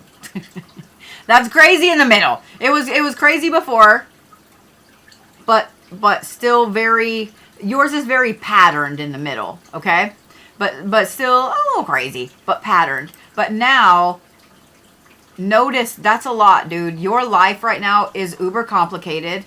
You feel like you don't know where you're going because when you were born, you had a very intense placement your moon placement in your 4th house in Leo. That is your emotions in your home, roots, etc. placement. And now you have Saturn and Jupiter in retrograde in your 4th house, meaning that you have no idea what you want to be when you grow up. You have no idea what you want to do. Like, you're having a problem figuring out where you want to go and so on. And the fact that you have all these Pisces placements in your 10th house currently, that is a lot of indecision and emotional, I don't want to say outbursts at your career path, but that's the best word I can think of. The fact that you have your Chiron that I was looking at a while ago up here in the 11th house, that is your social house. So me giving you that advice to learn about all of these other practices, that is going to help you so much. And this currently is in Gemini, so that will help that tremendously as well. The other thing I'm going to recommend too is this. Well, not is me circling this. The other thing I'm going to recommend is your Mercury is in Aquarius in the 9th house currently. Notice that there's no tie to Chiron. There's no tie anywhere right here, but there is a tie with this 5th house and your Neptune, which is your spiritual self. Find ways that you can talk about these things. So if you one of the easiest ways, the free ways to do this, would be to find some spiritual creators that are a different practice than you and go into their live streams, like when they're live, right? I follow a ton of different Native American and indigenous creators, and I love that the majority of them go live. I love watching their podcasts, like all of that stuff, just to learn about their practice, about those things. Y'all, there's a very... Let me take the glasses off. We're going to get serious. There's a very big misconception on TikTok, and I fucking hate it, that you have to, if you're learning about another practice, it means you're going to take it. If you're learning about another practice, it means you're going to start practicing it. And that's not the case. And you know what that does? When you buy into that way of thinking, that if you start learning about this practice, reading about it, understanding it, then that means that you're culturally appropriating. Look up what cultural appropriation is, okay? Learning about something to be respectful of that practice, to open your mind up to see other people's point of views, ways of thinking, their beliefs, etc. A, will make you a better person. B, will make you a stronger practitioner, a stronger spiritual person. And C, it will help you see the world differently. I was taught to learn everything you can about other practices, especially the ones that are very, very foreign to you. I think that's why I am obsessed with learning about Eastern religions. I love them. I love Eastern religious history. I love Eastern history, period. Like, I love it. Okay? I am a huge fucking nerd. But that makes me feel like I am a more well-rounded person because I am constantly learning about other things that I didn't know. I'm constantly learning. So, Jessie, right now, you taking the time, and literally I would give yourself a week, like, okay, this week I'm going to learn about Shinto practices. And then watch some documentaries, watch some videos, watch some YouTubes while you're at work or while you're, cleaning house or taking a shower or whatever. Listen to the things.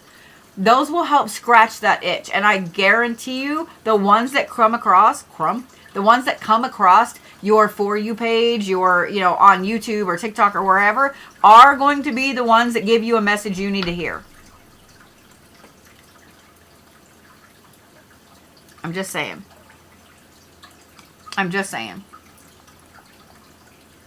It's going to fulfill this right here. Because that is your social house and that is your wounded healer. The other thing I want to talk about is this right here. That's an interesting arrow. So this is your Neptune, and this is basically your spiritual self, right? It represents that. This is in the 6th house in Sagittarius. This is your health. The 6th house is words. The 6th house is not only your work ethic, but it's also your health. So look at how you can incorporate your spiritual practice into your health. If you guys cook at home, look up the spiritual meanings of the spices you're using. Look up the spiritual meanings of the food that you're eating. What does chicken mean spiritually? What does bacon mean spiritually? What does pork mean spiritually? What does cow mean spiritually? What does squash mean spiritually? Do you see what I'm saying? What do green beans mean spiritually? Everything has a spiritual meaning. So incorporating that spiritual aspect into your health will help you tremendously. It 100% will help you tremendously. Okay? Did that help, Jessie? At least give you the guidepost of where you need to go?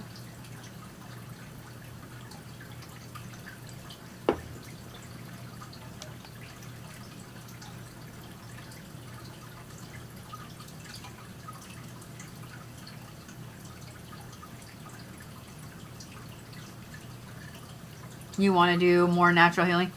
I think a lot of people do. I think that's going to become a trend again. I'm already seeing it become a trend again. I watched it become a trend in 2020, and then again, like end of 2022-ish. I feel like that's going to be a humongous trend again this year, and it doesn't help when you see the way that some of the healthcare providers are being and so on. And I do want to remind you guys this, like, don't lose faith in the healthcare industry. Don't lose faith in the providers and stuff. While there are shit ones out there, there are also some fantastic ones. There are also some fantastical ones out there. Brett, my moderator, is a nurse practitioner. He is a fantastic soul and a fantastic person and super fucking caring. I mean, he's a Cancer. Of course he's going to be. And then Gail, who is nurse practitioner fast doc that is on TikTok. She is a phenomenal person as well. She does so much volunteering, and she works so amazingly with people with diabetes and does everything she can. And there are a lot of amazing practitioners out there, nurse practitioners, doctors, surgeons, etc. So don't lose faith because there are a lot of shitty ones. Okay, I'm just saying, don't lose faith in that. Okay. I'm just saying. Just a shout out to the amazing healthcare workers that are out there that are fighting the good fight against the shitty ones. Because we all know, unfortunately, that there are a lot of shitty ones. There are a lot of shitty ones. Miss Jennifer A.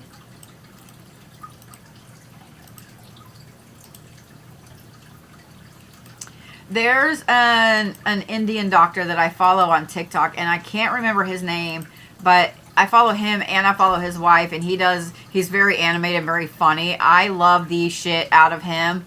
Damn, that kills me. I wish that, I wish I could remember who it is. I haven't seen him across my For You page since they fucked up the algorithm.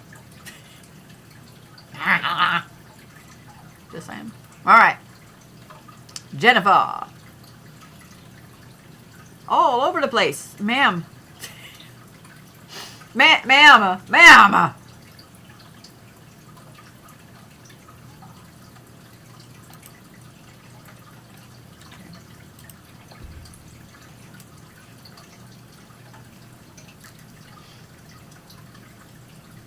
Hey, race girl. I know, Scarly does some amazing blogs, man. I just saw the one that was posted, I think, earlier today. I need to read it because it's really good.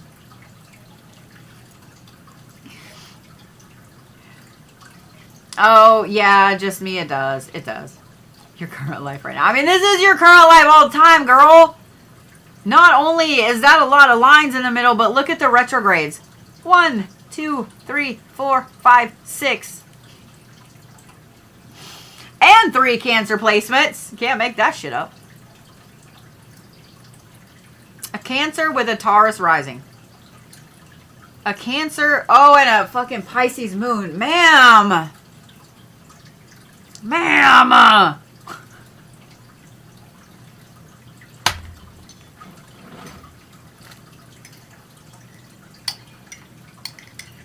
need a big old mouthful of boba for this.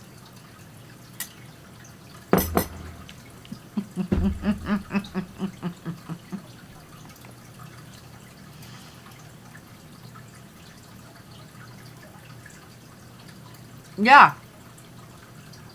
Girl, that's complicated as shit. Look at that. So you said you feel the crazy more so now. Let me see.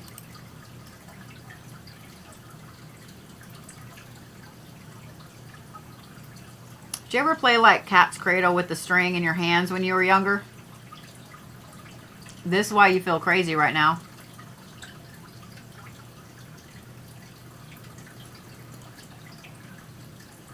Your world is splitting, isn't it?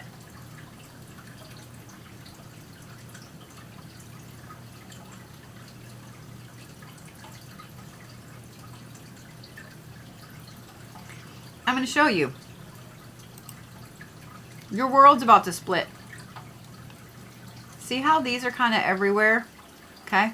Pretty, I mean, you don't really have anything here, etc., but they're kind of around like this. And this is all kind of in the, it's everywhere, right?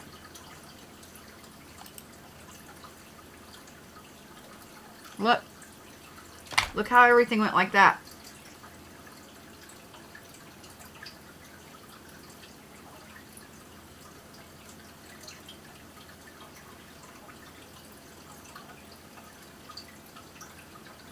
You want to know why you feel crazy? Because you're in the process of getting a fuck ton of massive downloads right now.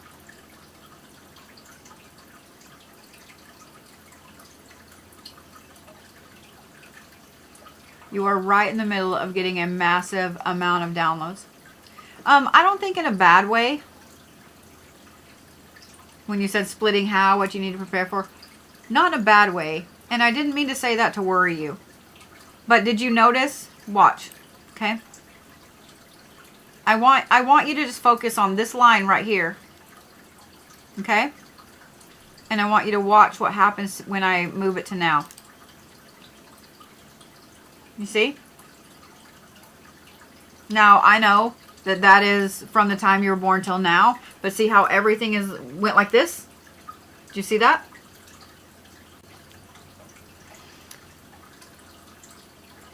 This is a fuck ton of downloads right here, girl.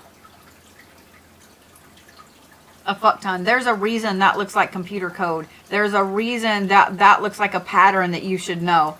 Like when you're looking at this, it looks like a pattern, like you should know, right? I see that Saint Monkey said it looks like Atari. It does. You feel like this is a pattern you should know. And if you really like let your eyes unfocus a little bit and look at that, what is the first shape you see?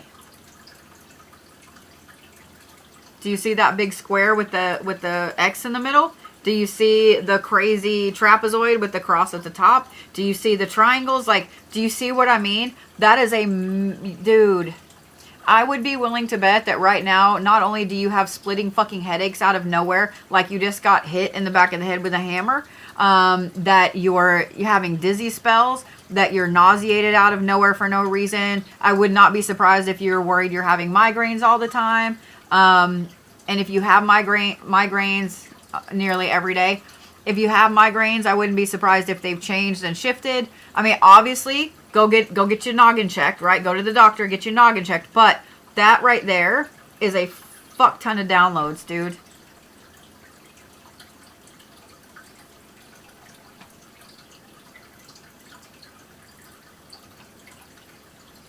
You have retrograde going on there with your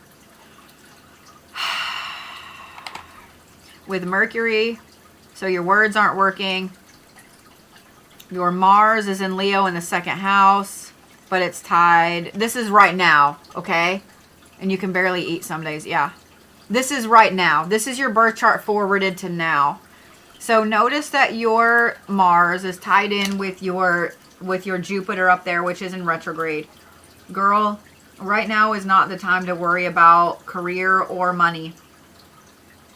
You're trying to focus on financial goals. You're driven to focus on financial goals. You're driven to focus on financial security, where you're going, all of those things. But this right here, every single time that you sit down to focus on this, the phone rings. Every single time that you sit down to enjoy, or not enjoy, but to make a budget, or to look at, how am I going to save this, or I want to do this, or invest in this, something happens. This is why.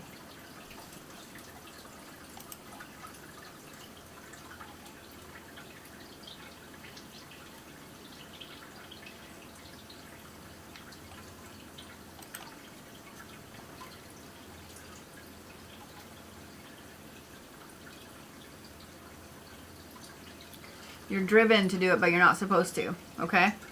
I know that sounds weird.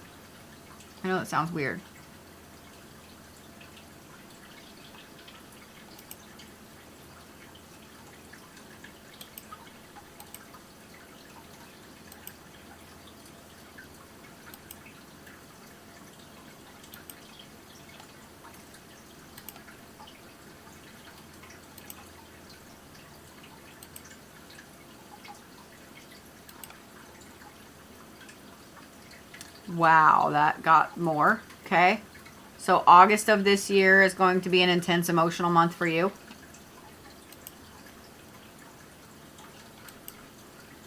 So is September and October.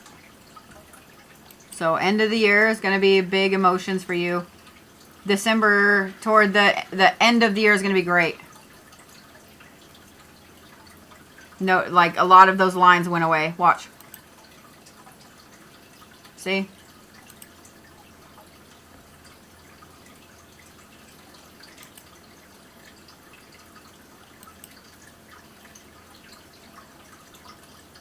Okay.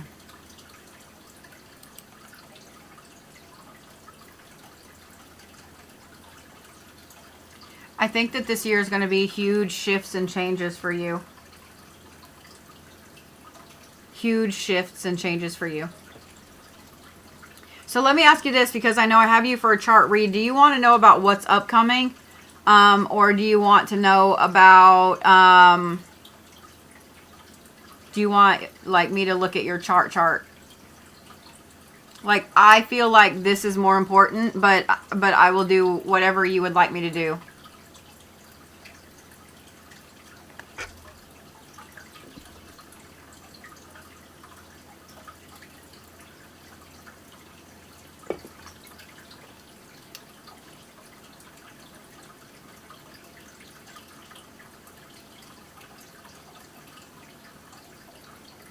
Okay, go with my intuition. My gut says that this is important. And that's why instead of like going through your chart and looking at everything, I was like, let me forward it to now. Notice I didn't really talk about your chart. I just forwarded it to now. I'm having a hot flash and I am going to regret moving this blanket off of me in about 1 minute. But right now, in this moment, I be sweating. Right now, you're in an intense aspect of self-love, looking at ways to take care of yourself as you should. As you should. I think that this is something that's been a long time overdue, and I think that it's something that's very intense and something you need to be doing. It is very important for you to be paying attention to ways you can nurture yourself right now, okay? Your Mercury being in retrograde in Leo, you're going to want to say all the words to everyone and they're not going to work. Like, you're going to be trying to tell someone to fuck off and be like, I love you. Wait, no, that's not what I said, you know, or trying to say I love you and say fuck off. And like, so just know that all of that crap is going to be a pain in the ass for you, right? The fact that right now your Mars sits in that second house, we talked about this a little bit because it's in line with your Jupiter that's in retrograde. You're going to really be driven to try to look at career, savings, all of those kind of goals and things like that. This is not the time to do that. I think later this year it is, but don't, I mean, I'm not saying don't look at your budget and don't pay your bills and shit like that. But what I am saying is pay attention to how much time you're spending on it, because it's going to get very overwhelming very quickly. Give yourself a time limit of only maybe 5 or 10 minutes at a time. In fact, I think 10 minutes is pushing it. Like, you know what, for 5 minutes, I'm going to sit down and just work on this budget. And for 5 minutes tomorrow, I'm going to sit down and do this. Do you see what I'm saying? Just in little bitty snippets. Because of this placement right here, something's always going to be fucking with you. So if you're trying to do too much at one time when it comes to financial aspects and the future and savings and so on, the universe is going to be like, no, I said no. Universe is going to be like, no. You are also hyper vigilant about yourself right now, in good ways and bad ways. This is a good way up here, the self-care, self-love aspect. But this, your sun and your moon currently are in your third house, which is your self, your mind, right? Or not the self, that's the first. But this is your mind. So if you are super hyper focused on your sun and your moon, not hyper focused. You are hyper focused because of your sun. I'm like, wait a minute, my brain went, bleh.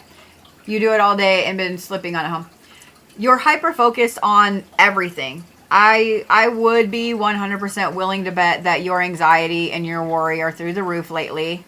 Yeah, it's tied in with your ascendant, which is not a good placement, or that one either. Yeah, you just don't feel like you lately.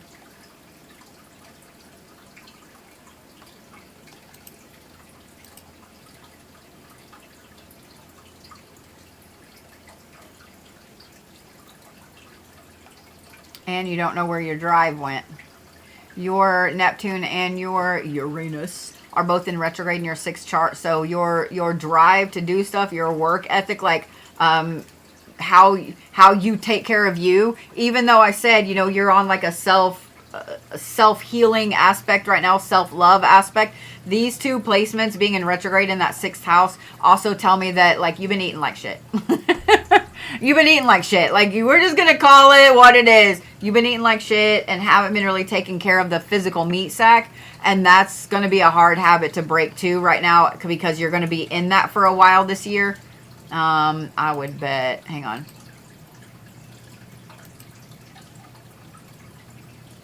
I mean, really, I think all year, dude. So that's going to be a fight.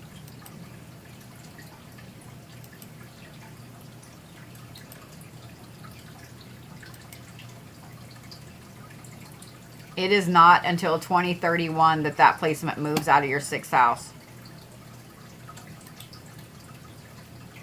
Just saying. Just saying. So these are going to be things to overcome, making sure that you're eating good and so on. And it is going to be a constant fight. It is going to be a constant fight. With these downloads, I keep looking at this, like the squares and then the trines and then, you know what I mean? Like, I keep looking at this. This is a crazy amount of downloads, dude. I would be doing a lot of meditative work. And I don't mean that you need to start meditating and just, you know, sitting and singing Kumbaya or whatever. But pay attention to all the little synchronicities that are going on. Every single one of them, because you're getting all of these downloads and you're getting too many, to be honest. And so this is why you have those headaches. So some of the reason that a lot of spiritual people right now are getting the crazy headaches is because of all the downloads that are coming in. These aren't just little bitty things. These aren't just,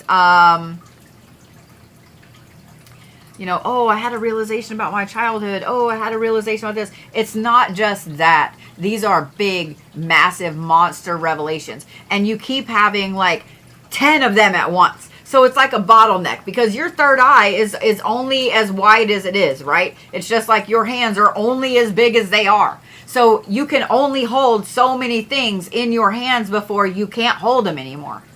This ends up being a bottleneck. So when too many things are coming in, it's like overwhelming a funnel. And so nothing gets through. So that's what's going on right now.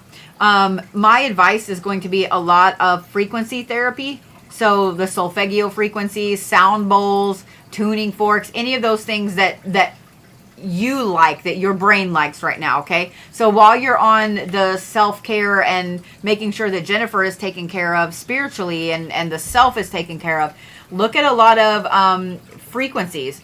We deal with too many frequencies on a daily basis. God, I sound like a crazy person right now. It's the frequencies, man! I sound like a crazy person right now. You know, like if you just get the oil and you put it in the frequency on your frequency eyeball. God damn it. Anyway, I am that person. That's where we're at. But we deal with a lot of frequencies all the time. Your cell phone has frequencies. Your computer has frequencies. Your TV, your car, everything has fucking frequencies in it. And so with the Schumann, which I actually haven't even checked lately, but with the Schumann being kind of crazy, it can be really, really hard for us to get these frequencies back, I don't know, to normal, whatever the fuck normal is anymore. So listening to the solfeggios will help that.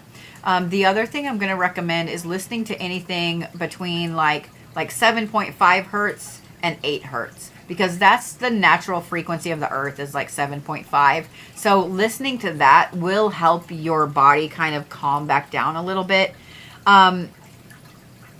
One of the things, this is going to sound really weird, but I'm going to tell you one of the things that I do. I don't do it very often. I do it maybe 3 or 4 times a year, okay? Usually around the turning of the seasons, around the solstice, the equinox, etc. But I have a speaker in my bathroom that has a lot of, like, it's a pretty good little fucking speaker, right? But I will set it as close to the bathtub as possible and face it toward the bathtub. And sit and soak in a hot bath, you know, all the bubbles and the Epsom salts and all the girly girl shit. But I will play the solfeggio frequencies and I'll sit there and I'll let it roll through those. Because if you find a playlist with all 9 of them for like, 3 minutes a piece, that's not very long. That's what, 25 minutes or so, 26 minutes. Not very long. So 20, 27 minutes. That's a nice soak in a bath. That gives you a lot of time to think. It gives that frequency, will vibrate that water, will help to permeate in, you know, in your soul a little better. It sounds really weird, but I promise it helps. I promise. I promise it works. I promise it helps. It's weird, but try it. Try it. But start allowing some of these downloads in. Sound bowls tend to help the third eye a lot more than people realize that they do. If you don't like the metal ones, listen to the crystal ones, see if that helps. But they tend to help open this up more than you realize. And when you're noticing the synchronicities, maybe you keep seeing foxes all day, right? So you saw a fox run across the street, and then you saw a fox on TV, and then you saw, you know, a fox statue, and like look up what's the meaning of foxes, you know. When you start to notice all the synchronicities and the patterns, you're going to feel crazy. Like looking at this right here, you're already noticing the patterns. You're already noticing the synchronicities. Like you're already noticing all of those things, right? You just don't understand how they all fit together. So when you guys are noticing these synchronicities and these patterns like this, that is the time to start looking up what some of those things mean. And that way you can go, oh, okay, you know, I saw foxes all morning and now I'm seeing squirrels. You know, so the fox means this and the squirrel means this. Does that make sense? Repeating numbers everywhere is a big one. Okay. Okay. And I assume that you've been looking up what those are. What those ones are. You're going to feel crazy for a hot minute, girl. Like you are. You are.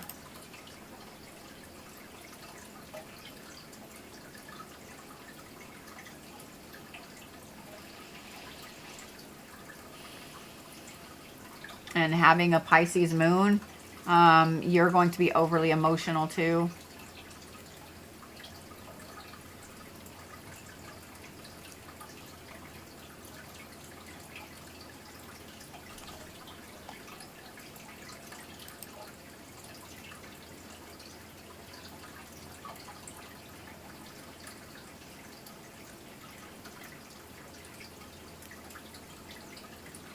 Pluto going out of retrograde was a huge shift for you as well. I mean, I think it was for all of us that were born under Pluto retrograde, but it was a huge shift for you.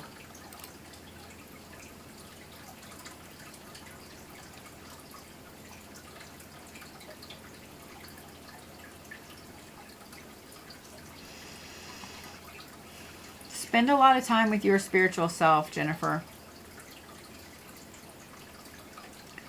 The fact that you have your Lilith up here in Taurus and your 12th house when you were born, that's an intense amount of intuition and instinct and so on.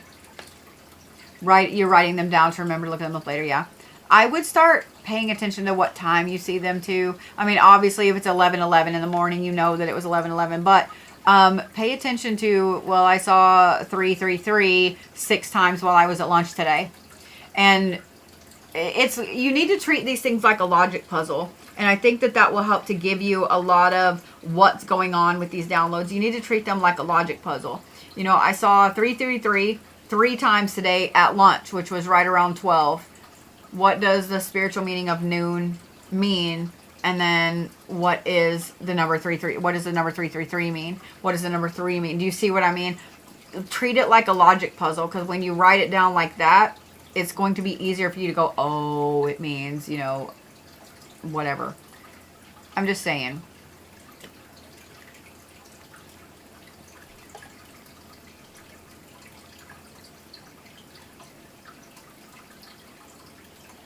Man, you are a conflicted Cancer. Cancer is a sign that's all about home and roots and family and so on. But you kind of about the monies. Well, not kind of. You is about the monies. Because your sun sign, even though it's in Cancer, it sits just barely in that second house. And that's also where your Ceres sits. And that's your nurturing. So the way you nurture is with money. You're a gifter. Gifting is your love language. But you are all about work and all of that. The fact that your moon is in Pisces up there in the 10th house, that's where you're happy too, is working. You're happy when you're working, because working means that it scratches that itch with the second house placements, with the money placements, and it means that you can gift people that you love, you know, goodies that they like. Yeah, girl, you a complicated thing. You craziness. You craziness over there.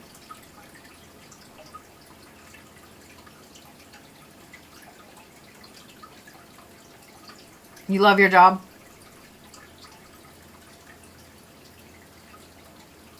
I mean, the good thing about your moon in Pisces up there is that as long as you have the ability to be social, as long as you have the ability to help people, that's what's going to make you happy. That makes you happy right there, because the 11th house is your social house, and having that Pisces placement up there. The reason you like to work so much is because your Jupiter is up here in your 10th house in retrograde. And as that placement is an Aquarius, you're always trying to get that drive. You're always trying to get one more thing done, one more thing. You know, I know it's after 5, but just let me get just one more email sent. Like, you're always trying to squeeze one more thing in there with work, trying to balance things out.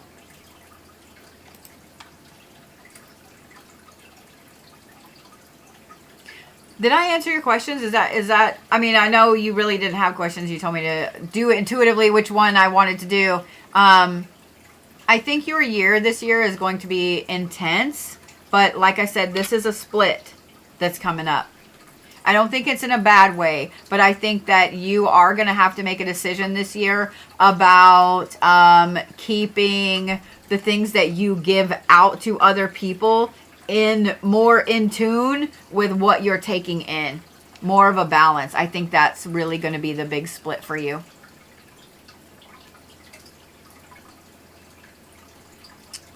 Also, this moon is going to be really intense for you too.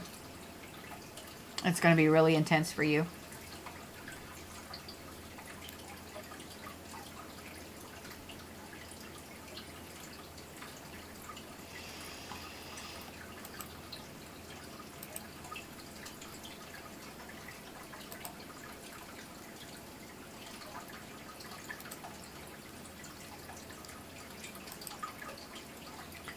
Those are the things you wondered about? Okay. I mean, it's not going to be a bad year.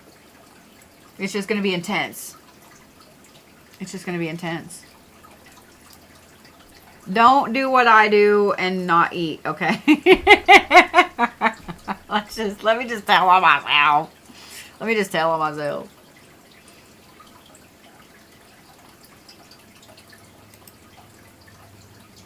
I mean, I was going to, and then I forgot. Ooh, I haven't done a chart for Michelle. Okay.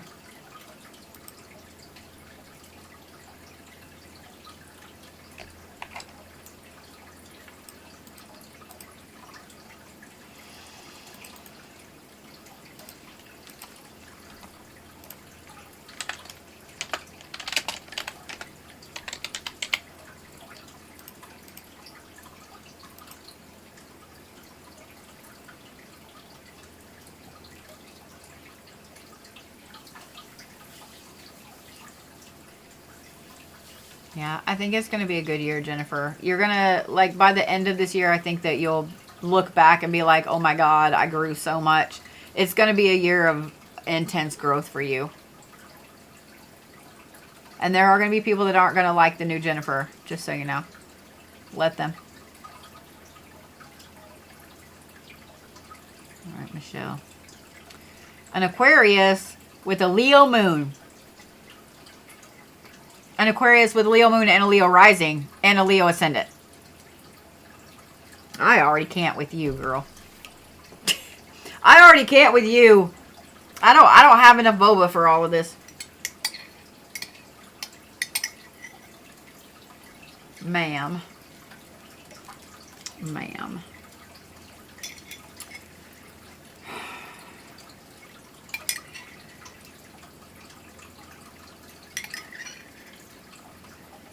All right, then.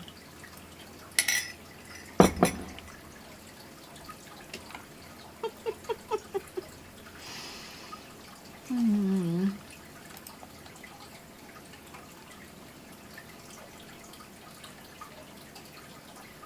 Look at that shit. 21, 21, 21.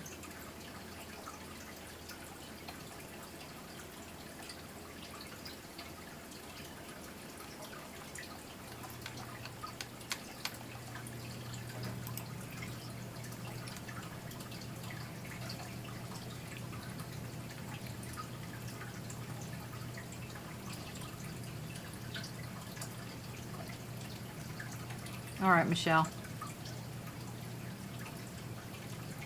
Oh, yeah, you're just barely an Aquarius. Okay. So you actually have a lot more Pisces traits than you do Aquarius traits.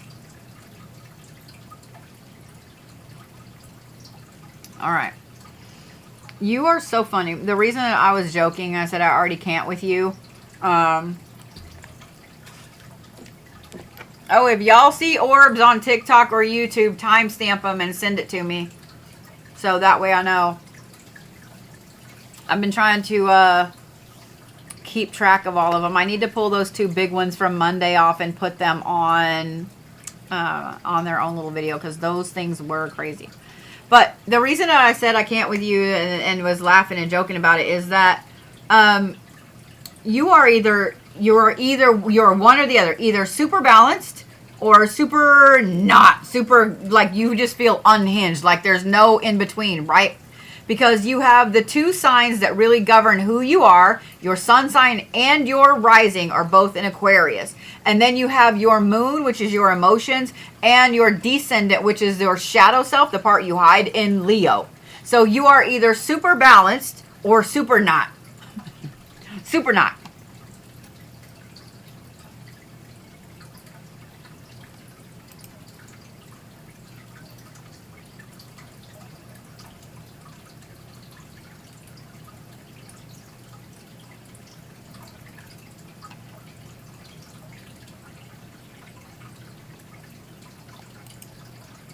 Saturn.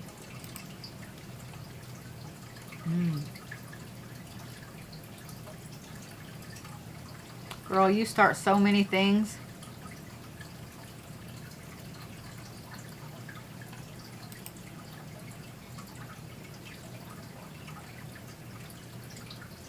I would be willing to bet that, uh-oh, what happened over there? I would be willing to bet, Michelle, that you are one of those people that you don't sit still.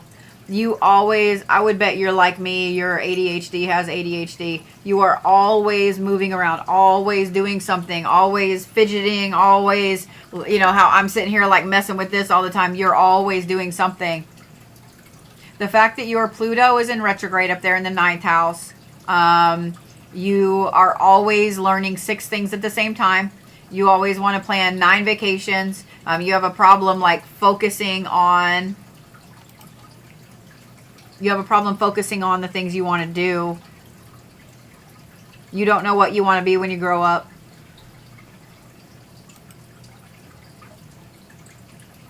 I'm looking also really intensely, like paying really close attention. I wanted to see, you know, I specifically looked at your Saturn, and we're going to look at your Jupiter in a minute, but both of those in a retrograde in Libra in the 8th house is that's hard. Those are hard placements, dude. Those are hard placements. Now, if they weren't in Libra, I would say that this life is all about you finding balance in both your grounding, your justice, your karma, and your drive, your luck, etc. But man, you feel like your luck is either amazing or shit. Amazing or shit. No, Lewis.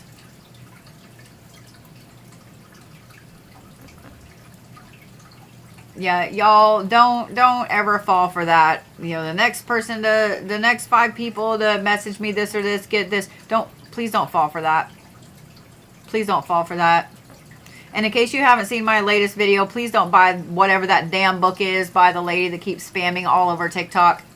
That is a bot that is pushing a book by a bot. Don't buy it. Don't buy it.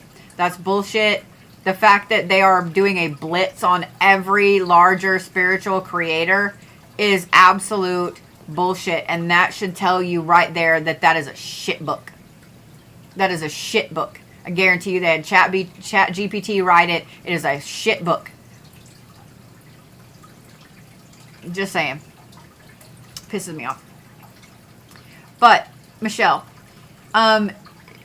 you fight against your own rebirth all the time. You fight against where you're going in life all the time. Like when I would...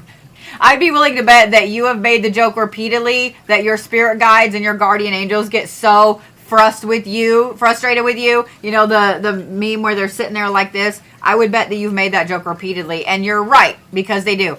They get frustrated just like you get frustrated.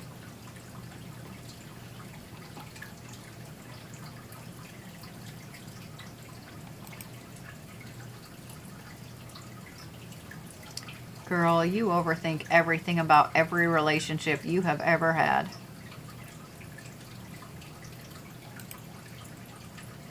Every single one.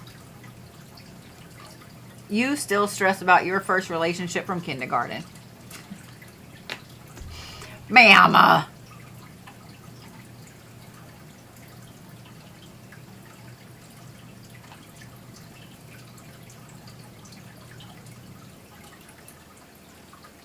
I will say this because I do like that your Uranus is in your 10th house in Sagittarius, tied with your moon and your sun.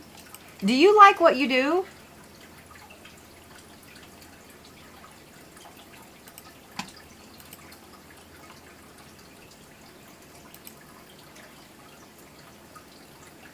So, yes, but not who you do it for. Okay. The reason I say that is that Uranus is usually a planet of rebellion. It's a planet of moving forward, of change, all that stuff. And so as long as you love what you do and you feel like you're making a change in things, that's going to make you happy, especially since it's tied in with your moon. If you don't like who you do it for, then it might be time to put some feels out about finding that job somewhere else. But I love that your spiritual self, your Neptune, sits in your 11th house. Out of curiosity, what do you do? Tell me in just a second, because the fact that you have your spiritual self in the 11th house in Sagittarius, that's a very intense placement for somebody who has a lot of power to convince other people to do things. Like, and I don't mean in a bad way, but you are always in the right place at the right time to say the right thing to somebody to put them on the right path. There we go.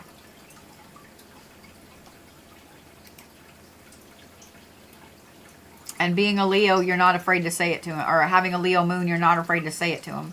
Because your descendant thinks about that same shit all the time. I'm impressed with you over here, Miss Ma'am. I was joking about all this craziness at first, but a logistics manager. So you literally get people the things that they need.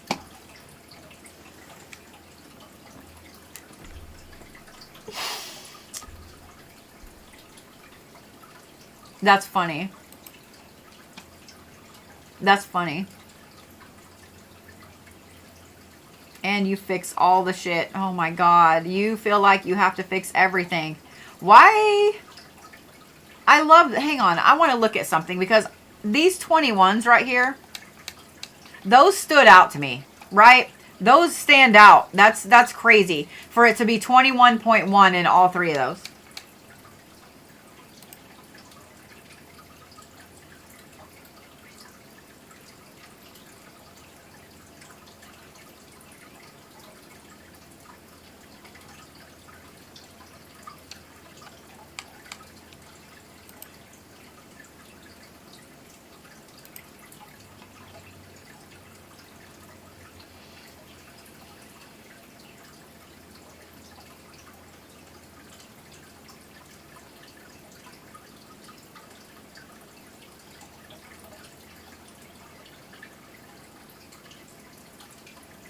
You have a few other 21s back here too. 21's a good number for you. 21 is a powerful number for you.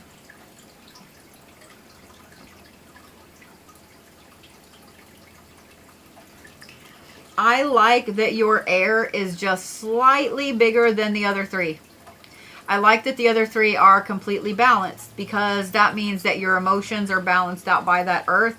Your fire is a little smaller than the air. So do you overthink things? Yes, but you don't react as much as you think you do. So having that Leo moon, of course you're going to react, but you don't overreact. There we go.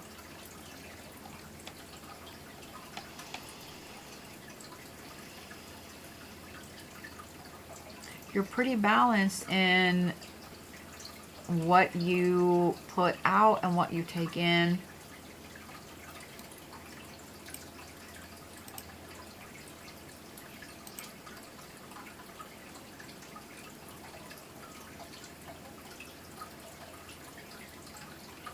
That is a lot. So what I did was I took your chart and I forwarded it to now. And that is a lot. That is a lot. That is 5 Aries placements. Your moon, your sun, and your ascendant currently sit in Aries. Dude, that's a lot. Okay.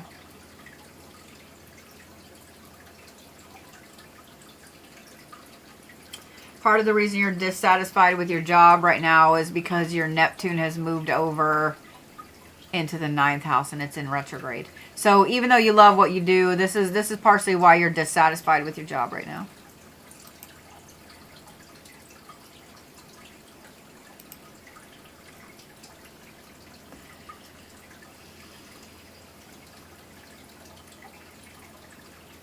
And this is why you're wording everywhere. Your Mercury's in Pisces in your 12th house. Mercury is your communication. Pisces is a very squishy emotional sign. 12th house is your spirituality, your spiritual self. So all the crazy things are coming out of your face all the time. And all these Aries placements, like you almost feel like you can't stop. And then you're like, why the fuck did I just say that? Because of that. Right there. But what's funny is you're in an empowerment phase of yourself right now. Because see where your Pluto is over here? Even though it's in retrograde in that 7th house, it's in Libra. So you are no longer worried about if everything is balanced. You are no longer worried about, I don't want to say keeping your emotions in check, because that's not right. Your give a fuck is broken. This is what it looks like astrologically when your give a fuck is broken. You are in a very where's your Lilith? In Scorpio, of course it is. You are in a very, very empowering phase of your life right now.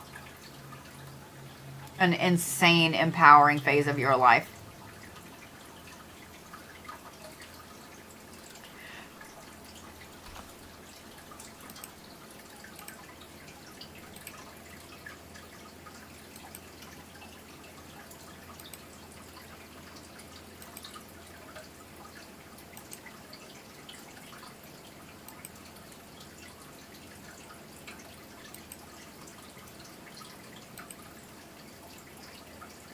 Like, see how all these lines are still there? That's what I'm watching.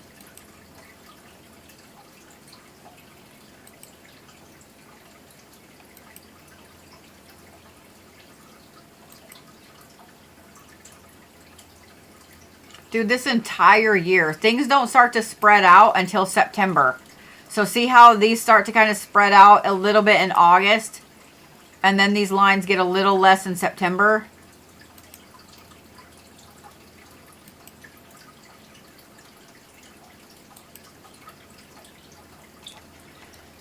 This entire year, Michelle, is a very this is going to be a fantastic year for you. It really is. It's going to be a fantastic year for you. Aside from you feeling crazy-ish, because you don't feel balanced according to your normal self. Come on. Thank you. No, that's not what I wanted to do. Son bitch. User error. Because you don't feel like your normal self with having the either on emotions or off emotions, just know that it's okay. It is what it is. All of these Aries placements right here. Dude, this is, if you, opposition. If you were really wanting to make a big change, this is the year to do it. If you were really wanting to change jobs, to move, to start saving, to have a lot of empowering experiences, this is the year to do it. Seriously, this is the year to do it.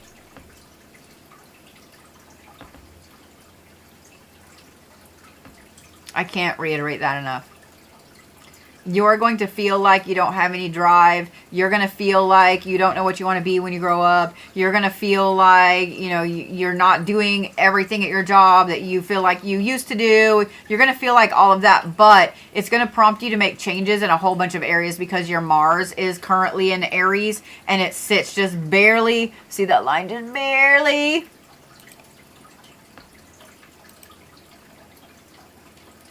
No, it's in the 12th house. Okay. That's why I was like, let me look. It's in the 12th house. Oh, they're all right there. Okay.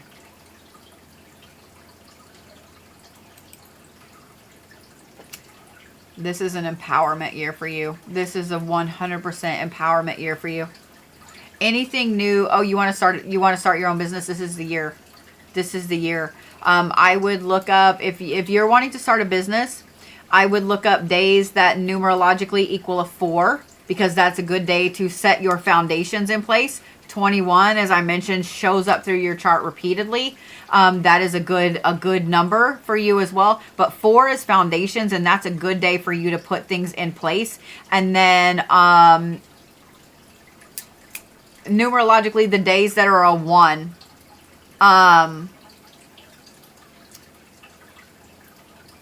those are good days for you to actually launch that business, because 1 is leadership. Yeah, if that's what your goal is, this is the year to do it. This is 100% the year to do it.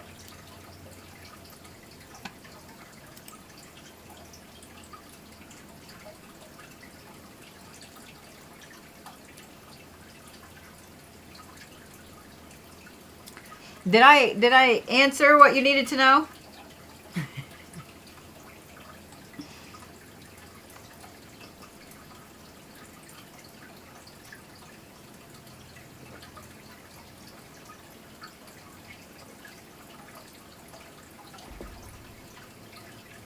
Good. I'm gonna check on my kid real quick.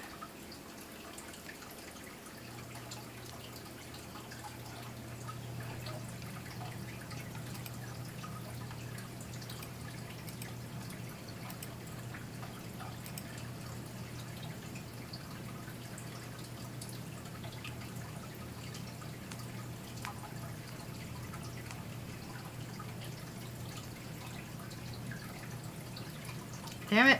My phone is a butt. There we go.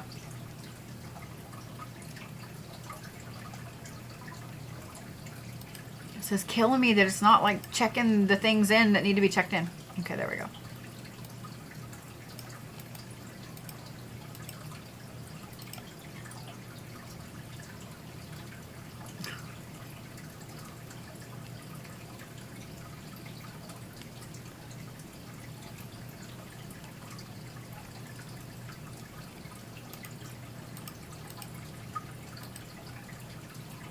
Ooh, get to create a new chart. I don't know why I get so excited.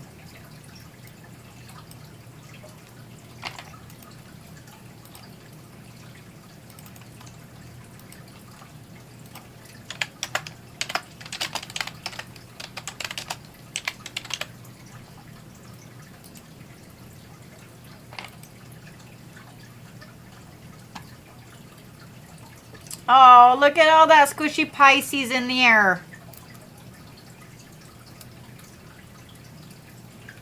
My kid went out to go get dinner with no coat, and we have like a cold weather warning right now. because she's 19 and invincible. Look at all the Pisces. Look at all that craziness in the middle. Man. Susan. No, 4s are good foundations for everyone. That's a good question. 4s are good foundations for everyone. 4 numerologically is a foundation. So if you're wanting to start a business, if you're wanting to start something that needs planning, not just like, I'm going to start knitting today, you know, like you're wanting to start a business, you're wanting to go back to school, like all of those things. A 4, a day that numerologically equals a 4 is going to be the best one for you to put those things in place. Now, that might mean that you have to wait, you know, like you have to wait till that day gets here, whatever, start getting all of those things ready, what kind of foundations you might need, but it gives you time to plan as well. And then launching a business, you want to look at what day. You want to look at the, you can actually pull an event chart for a specific day. Like, let's say you live in Dallas, Texas, and you want to launch a business. So what day A equals a 1 numerologically. And if that's not for like 6 months, which it won't be that long, but okay, well, what day coming up in Dallas is going to be the best for launching a business? Like, what has good placements in your second house? You know, do you see what I'm saying? So astrology and numerology can help you govern a lot of things in your life and a lot of big moves and so on and so forth. All right, let's look at Susan.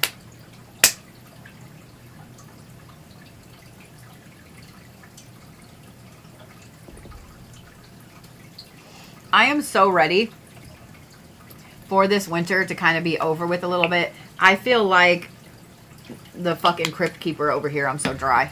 It's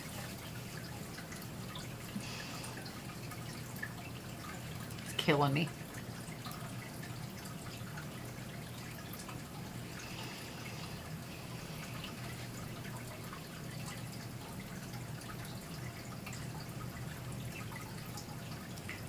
A career, money-driven Pisces.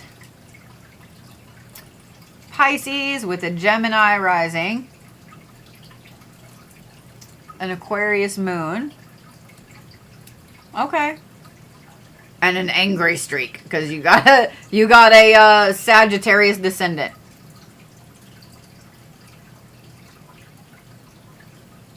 And a Cancer Mars, which is interesting placement as well.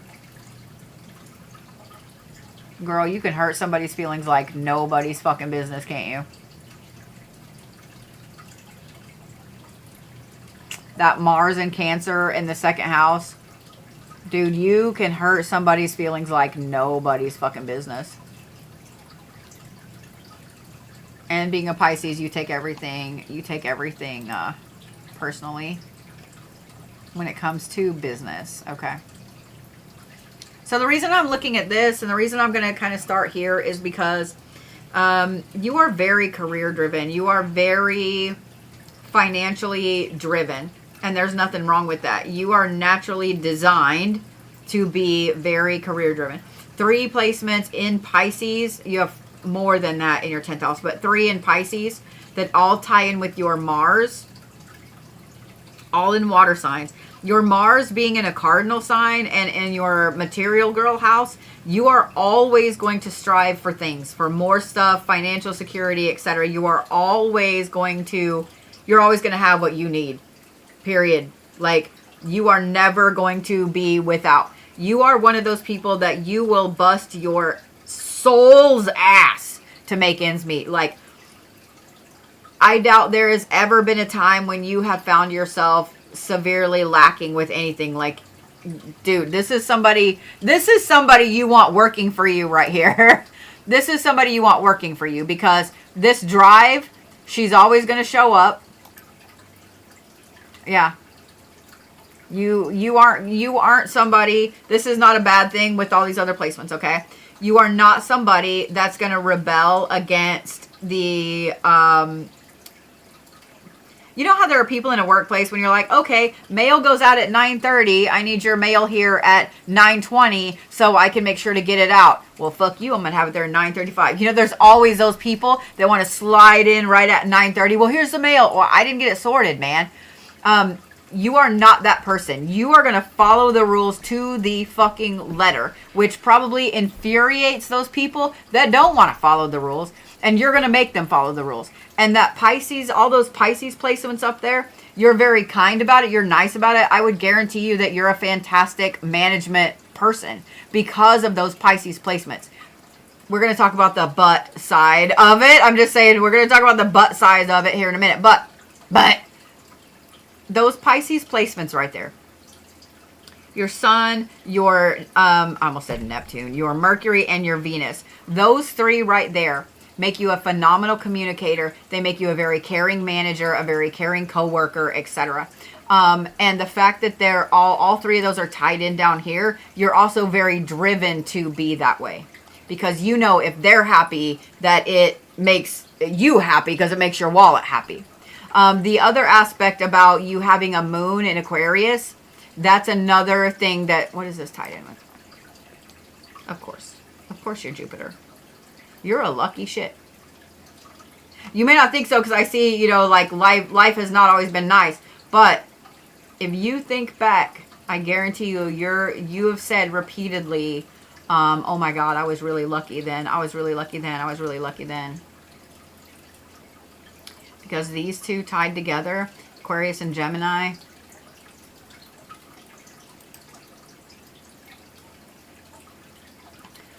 I will say this, you do have some karmic issues right here. Love. You have karmic issues with relationships. Yep. Your Saturn being in Leo in retrograde in your 4th house. First of all, that is huge karmic issues. It indicates to me, my experience, those are huge karmic issues with relationships, home, family, etc. You fight yourself because you feel like you never belong anywhere. I would guarantee you could live in the same house for 10 years. It's your house. You don't owe anything on it. Like it could be paid off and everything. And you will feel like you don't belong there. You are going to have that karmic issue. It's always going to be a thing. Not going to matter who's around you. Not going to matter how close you are with them, how long you've known them. They've never given you a reason not to trust them. You are always going to have trust issues in relationships. The fact that your Venus sits in Pisces, you are a very caring person. You are an overly caring person. And you really love really intensely and deeply, but you have a problem with trust issues and you can't explain why. Well, that's why right there. The fact that it's also tied in with your Ceres up here, which is in Capricorn, in your 8th house, you fight against any change. It's really funny. You want to change, you want relationships to change, you want better relationships, but you fight and you stay in the same patterns. This is a karmic thing that you have to fight. Like you really have to fight this. It's going to be something you're going to deal with your entire life.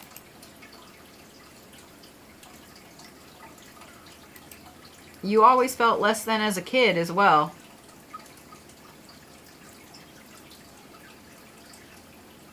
This is your inner child house. You still carry a lot of these wounds right here. Where's your Chiron? Yep. You had a rough childhood, didn't you? And not so much like this is emotionally rough.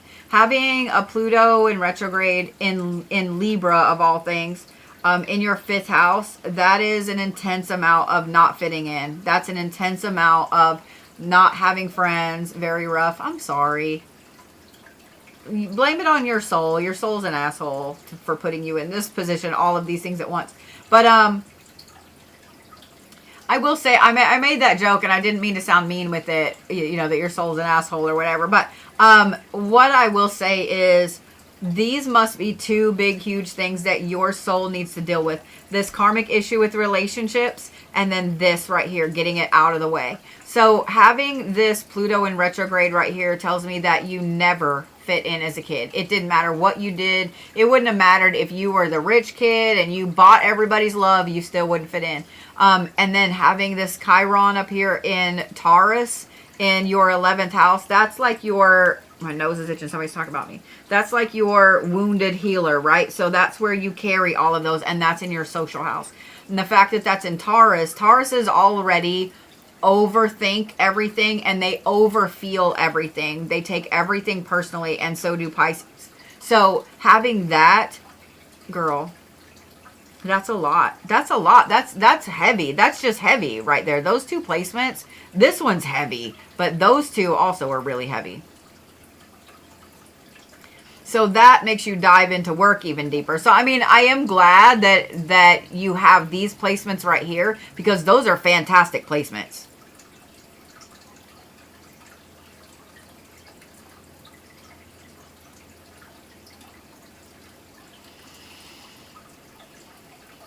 Numerology is a good thing for you. I would bet that you like all of those repeating numbers, all of the meanings of numbers. I would bet you have a massive overthinker and feeler. Well, yeah, there's a lot of Pisces placements, my friend. Numerology actually governs your life more than you realize it does.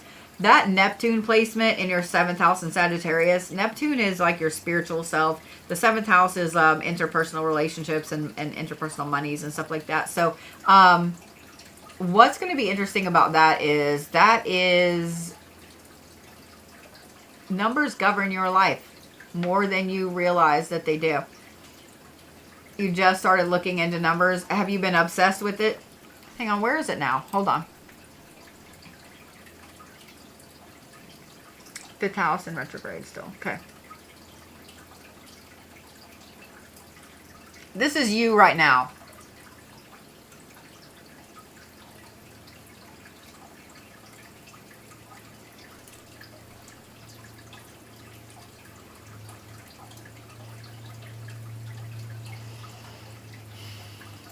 You feel like your money is just going out the window every 5 minutes. It kind of is.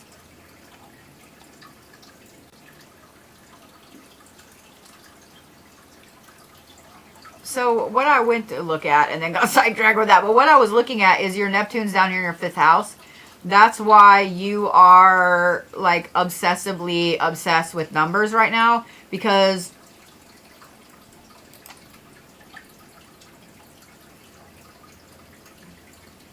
as a kid not fitting in, you paid a lot of attention to patterns. You paid a lot of attention to not only patterns, but to... You really are detail oriented. You pay attention to a lot of things with everybody. I bet you notice everything about everybody, don't you? That's why these numbers are coming back up, because your Neptune was here, right? And this is your inner child house, and it's moving down here into retrograde. Watch. This is now. So now it's down here in retrograde. You're acutely aware of all kinds of numbers.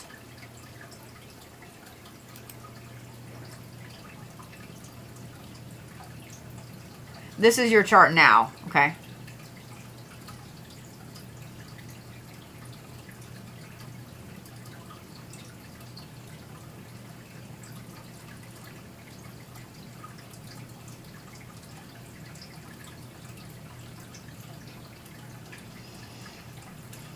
You're operating a crazy amount on intuition right now.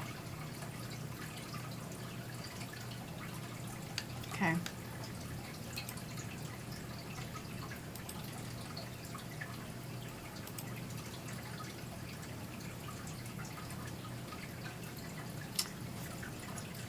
You're having a problem cutting things off.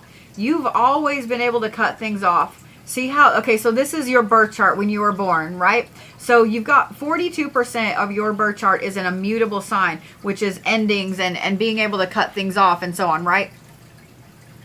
But if you notice, when I moved it to now, that was like this. It was like a sliver. So you're having a problem being able to cut stuff off. I don't know, were you listening a while ago when I said to sit down and make a list of all of your problems that are going on right now? Start with the big ones and go down to all the little teeny tiny ones, and then actually be honest with yourself and be like, that really isn't a problem. That really isn't a problem. Just the action of marking those off is going to help you. See, I'm going to show you what I'm talking about. Okay, this is your birth chart when you were born. And see this gray? you're used to this, right? You're used to being able to finish projects up, cut stuff off, be done, right? You've always operated with a lot of intuition, so that's not a big change there. But watch. So if we go to right now, okay, so this is right now. Look at that. That is non-existent. So that is the bane of your existence right now, being able to finish something, being able to tell somebody no, being able to cut something off.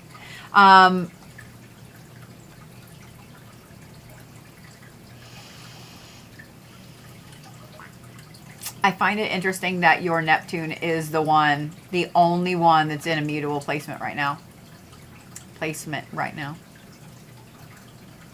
The fact that you have all of this, you're feeling the need to take a lot of leadership roles. This is a good time for you to do that. This year is a good, empowering year for you, like I mentioned. But don't overwhelm yourself. Don't overwhelm yourself. This is...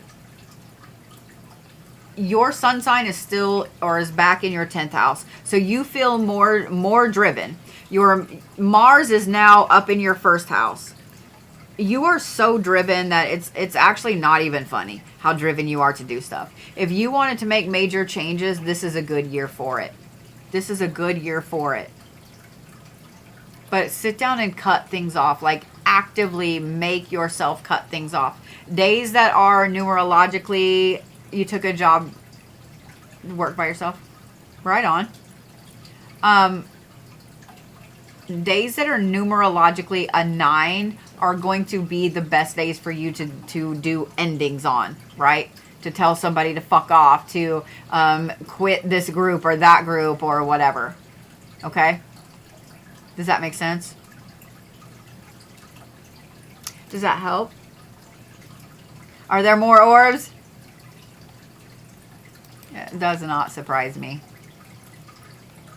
It does not surprise me. Yeah, y'all on TikTok are actually seeing like more of the space instead of like the little space. Y'all are seeing more of the space.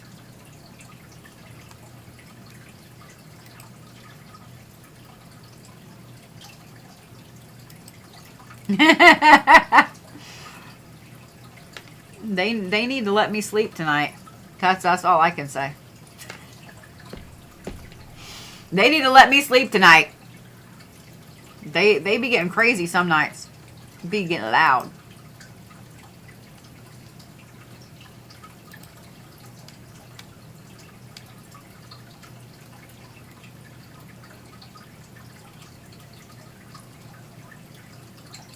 All right, let's see who I got here.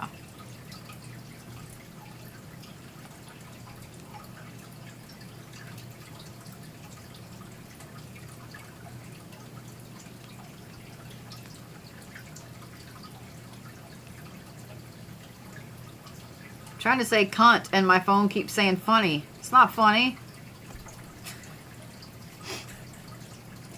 Not funny. All right. I'll tell you what, I'm going to take a potty break. So if y'all need to take a potty break, this is the time to do it. It's the time to do it. And then when I come back, if you would like, I will fix that a little bit. Ka-cha! Ka-cha! If you guys would like, I will answer some astrological questions. But yeah, I gotta take a potty break. If I can get my foot out from under my cat. Son of a bitch. Alright, don't go anywhere. I shall return. I shall be right back. Let me not have this scream at me.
Okay.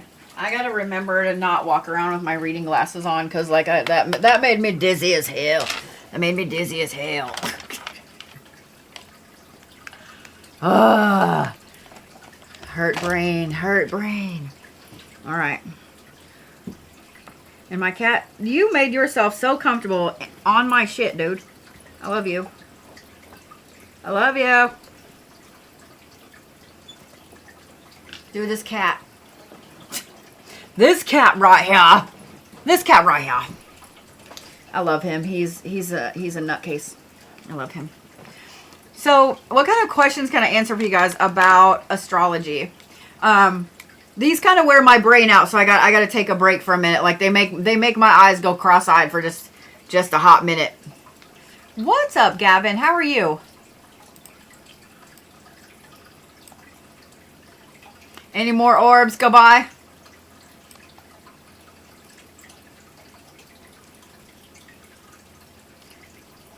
Yeah, astrology makes my brain hurt after a minute, so I gotta let my brain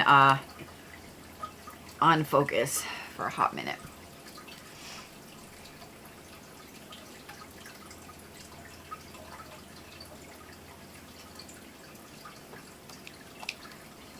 It's so weird, it just froze all the comments. Your blood sugar's high. I'm sorry.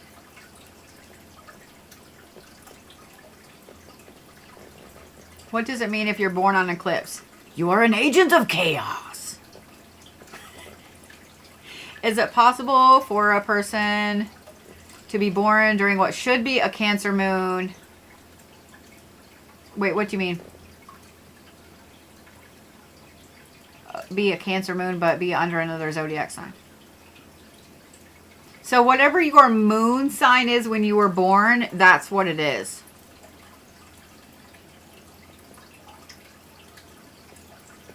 Yeah, that's not. That's why, like, you can be a Cancer, but yet have like a Capricorn moon. So like any kiddo that was born during the full moon, this last July, early July, late June, that was a full moon in Capricorn. So they'll be a Cancer with a Capricorn moon. So it depends on what zodiac sign the moon is in. So yeah. Yeah, astrocartography. I'm going to be doing some of that next week because I did my own earlier. It does take a hot minute, but I'll be doing some astrocartography next week. If you guys don't know what astrocartography is, that is relocation astrology. It's a type of relocation astrology. And yes, that 100% will hurt your brain because the other thing about astrocartography is that you need to know what it is you're looking for. You know what I mean? You need to know, are you wanting to know where's the best place for you to find love, a relationship? Or are you wanting to know, like, where is the best place for you to have a career, like, etc. So you kind of need to know those things too. Oh my God, that's funny. You've lived in most of the places without knowing. Yeah. You got a chart done once and they said you were actually a Sagittarius, Virgo, rising, Cancer, Sun. Girl, they fucked up then.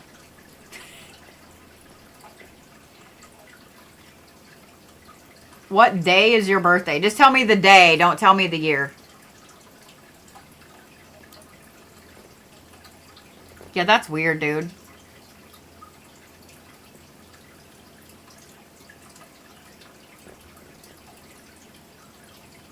How does the moon drive astrology? You remember your great-grandmother knowing when babies are born. There's a lot of granny magic that comes with knowing the moon and the phases and being in tune with the moon. And unfortunately, a lot of those talents have been lost. 7-5. Yeah, you're a Cancer. Yeah, you're a Cancer.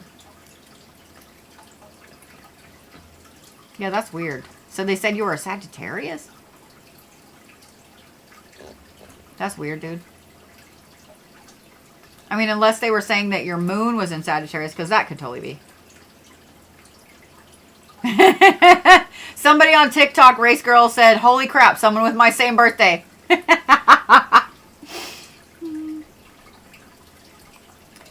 Lynette, the moon drives your emotions. So the moon is your emotional self. And man, I really hate that. This is one thing I hate about organized religion. I'm not going to lie. A lot of that chased out those gifts, those talents, you know. Those old mountain grannies knew a lot, man. Granny magic is a thing. And they don't have to be a mountain granny. Like, granny magic is a thing. You know? And you learn to know when babies are born. So...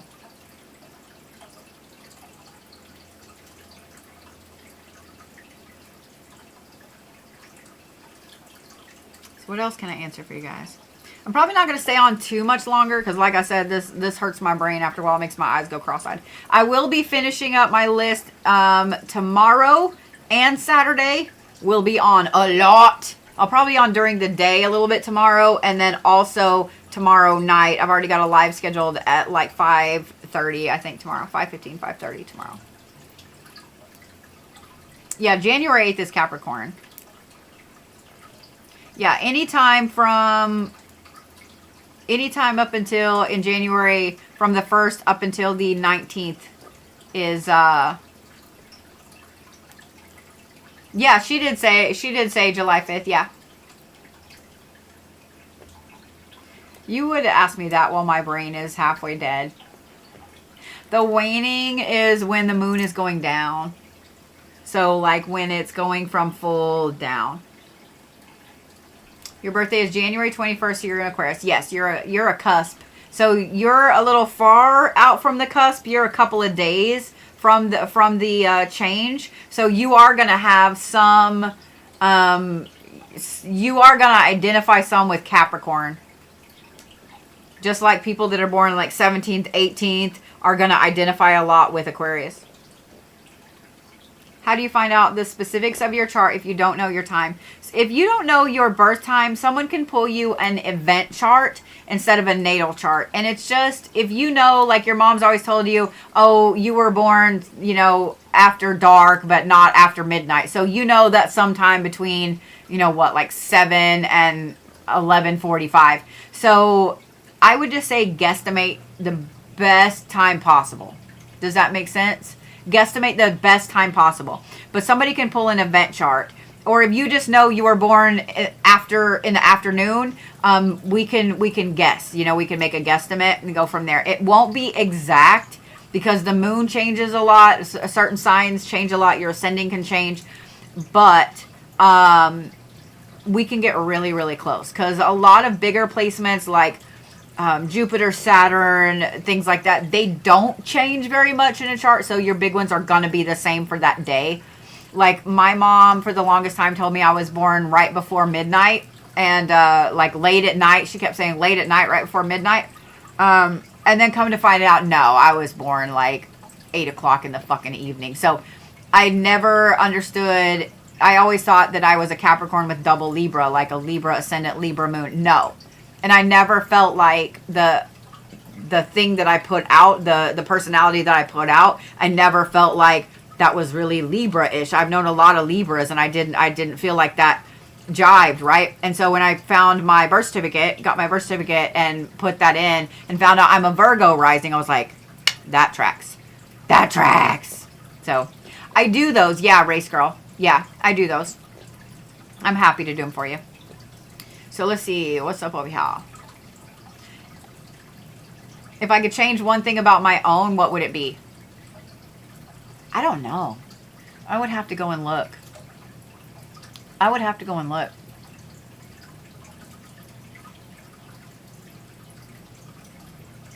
wish that I had known about my, like, relationship placements earlier. That would have saved me a lot of heartache. Would have saved me a lot of heartache. Is it odd to have natal zodiac elements attributed equally? Yes. Yeah. So when I see that, that's why I'm like, okay, I see you over there, Balance. You know? Like, I see you over there. It is kind of odd.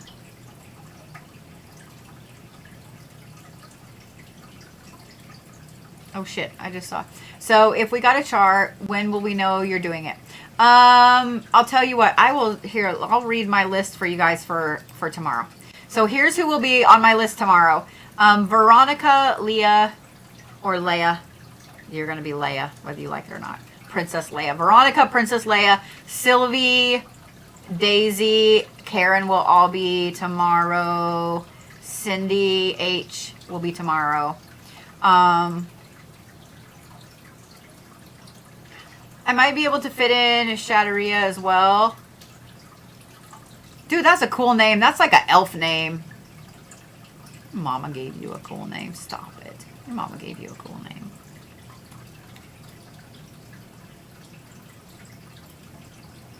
Yeah. If there are still some left, I did schedule another round of this right here, the Astrolicious, for, I want to say like the 10th of February, so in a couple of weeks, just because. So yeah. Sylvie, would you rather me do yours during the evening? Because I can do that. And Asian's okay. I mean, yeah. It's up to you, race girl. Or I do them by report as well too. Daisy, but you go by Ava. Okay. Full day of appointments. Okay. I'll make sure yours is tomorrow night then, Sylvie. You got it.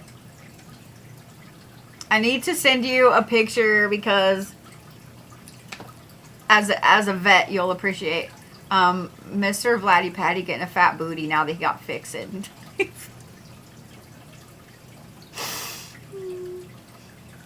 Yeah, him getting a fat booty butt. It's cute. It's cute. Him's getting a fat booty butt. He's going to be a fat, lazy old man.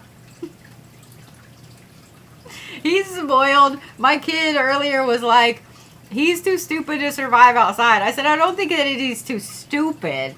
He's a spoiled, entitled cat. Like, that is 100% my cat. That is 100% this.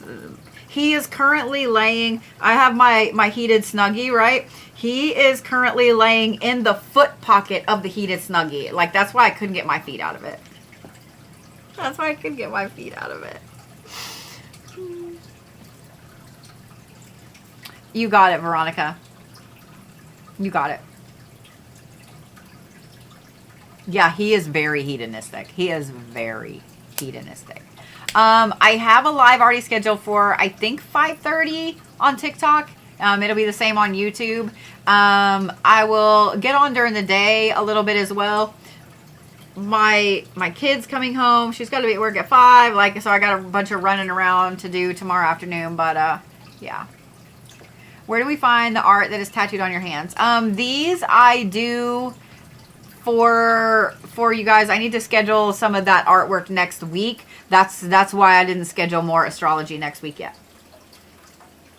Yeah, because I pull your birth chart and pull the delineate. Here, I'll show you. Let me make myself smaller over here on YouTube. Hold on.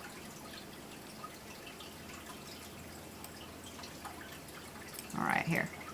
I will show you how I find those. Let me get all my chats up here. Okay.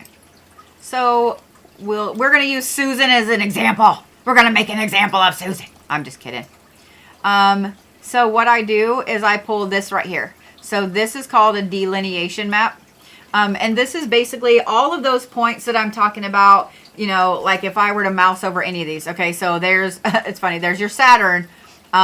This one's your descending, oh no. I can't remember the opposite of midheaven.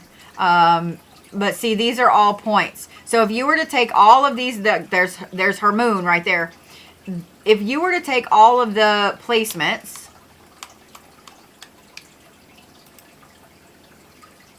oh, let's go back to her natal chart.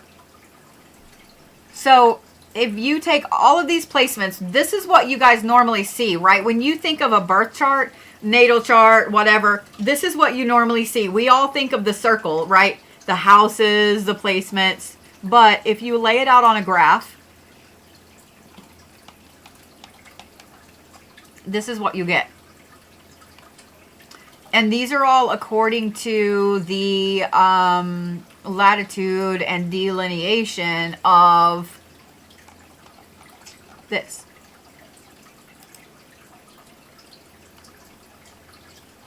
So when you see all of these things,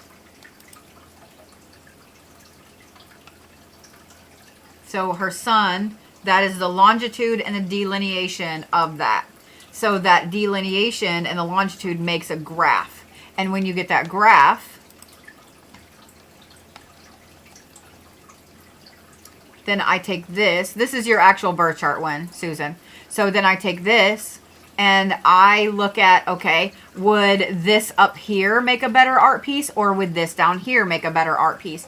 If I'm doing a full one, then I would do the majority of all of this. I usually don't do the asteroids, so there aren't as many dots like that. I don't do the midheaven and things like that in them. But I take this graph and I plot it on a piece of paper, and then I do the sacred geometry around it. But with the lines, I go and I look at this right here. So I'll go and I'll look through all of these and I'll find repeating numbers. So like if I was looking through Susan's, I'd be over here like, okay, right off the bat, there's two 29s. Like repeating 5s, repeating 2s, repeating 2s, 11s. So like I'm going to go through, I have done this for so fucking long. I can easily, my brain is broken. So like I'm like, oh, pattern. Like I see the number patterns. Like I see all the 11s on there stand out to me like that. So I look at all of these, and then I usually go and I look at, not the midpoints, the aspects. I look at all of these. Like these are always going to be, I don't look at the angles because those are always going to be 90, 45, 60, 120. They're always going to be that. But I will look at the arcs and see if I see any, like, even though that's 117, that's still an 11. Like, do you see? I look at all those things. There's another, 117. There's a 114. So I look at all of those things. And then I create an art piece off of them. So, does that make sense? I need to reschedule. I've got some art pieces I've got to do this next week to catch up on a list. So those will be coming up next week, and I'll be doing a lot of those throughout the day. So you might not get to see yours done live, but I'll be doing a lot of them throughout the day. This right here, this delineation map, is also what is used in astrocartography, because this right here, like I said, these are all, that's your Chiron, and this is your Saturn. Where's your Venus?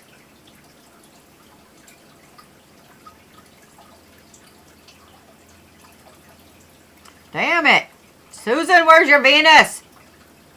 There we go. So there's her Venus. So you would look at any things that line up on the astrocartography map with where that line is right there. And that will tell you, okay, if you are having such a terrible problem with finding relationships, this is a better place for you to be, whether it's on vacation or, moving or whatever. If you're looking for, some drive where you might feel at home, your sun sign, that's going to be, and the thing is, like, those are a lot of placements right here together. So the sun sign, the Mercury, your Venus, like that's a lot of big placements. Your midheaven, yeah, right here together. So that's going to be a pretty decent area on the map that's going to give you a lot of places to move where you're going to feel at home. So yeah, this is what's used in astrocartography. So yeah. And we'll be doing some of that. We'll be doing some of that in the upcoming weeks. I'm going to get all that scheduled. So if you guys are interested in booking astrocartography or anything like that, then we can get that done. But yeah. But yeah. So.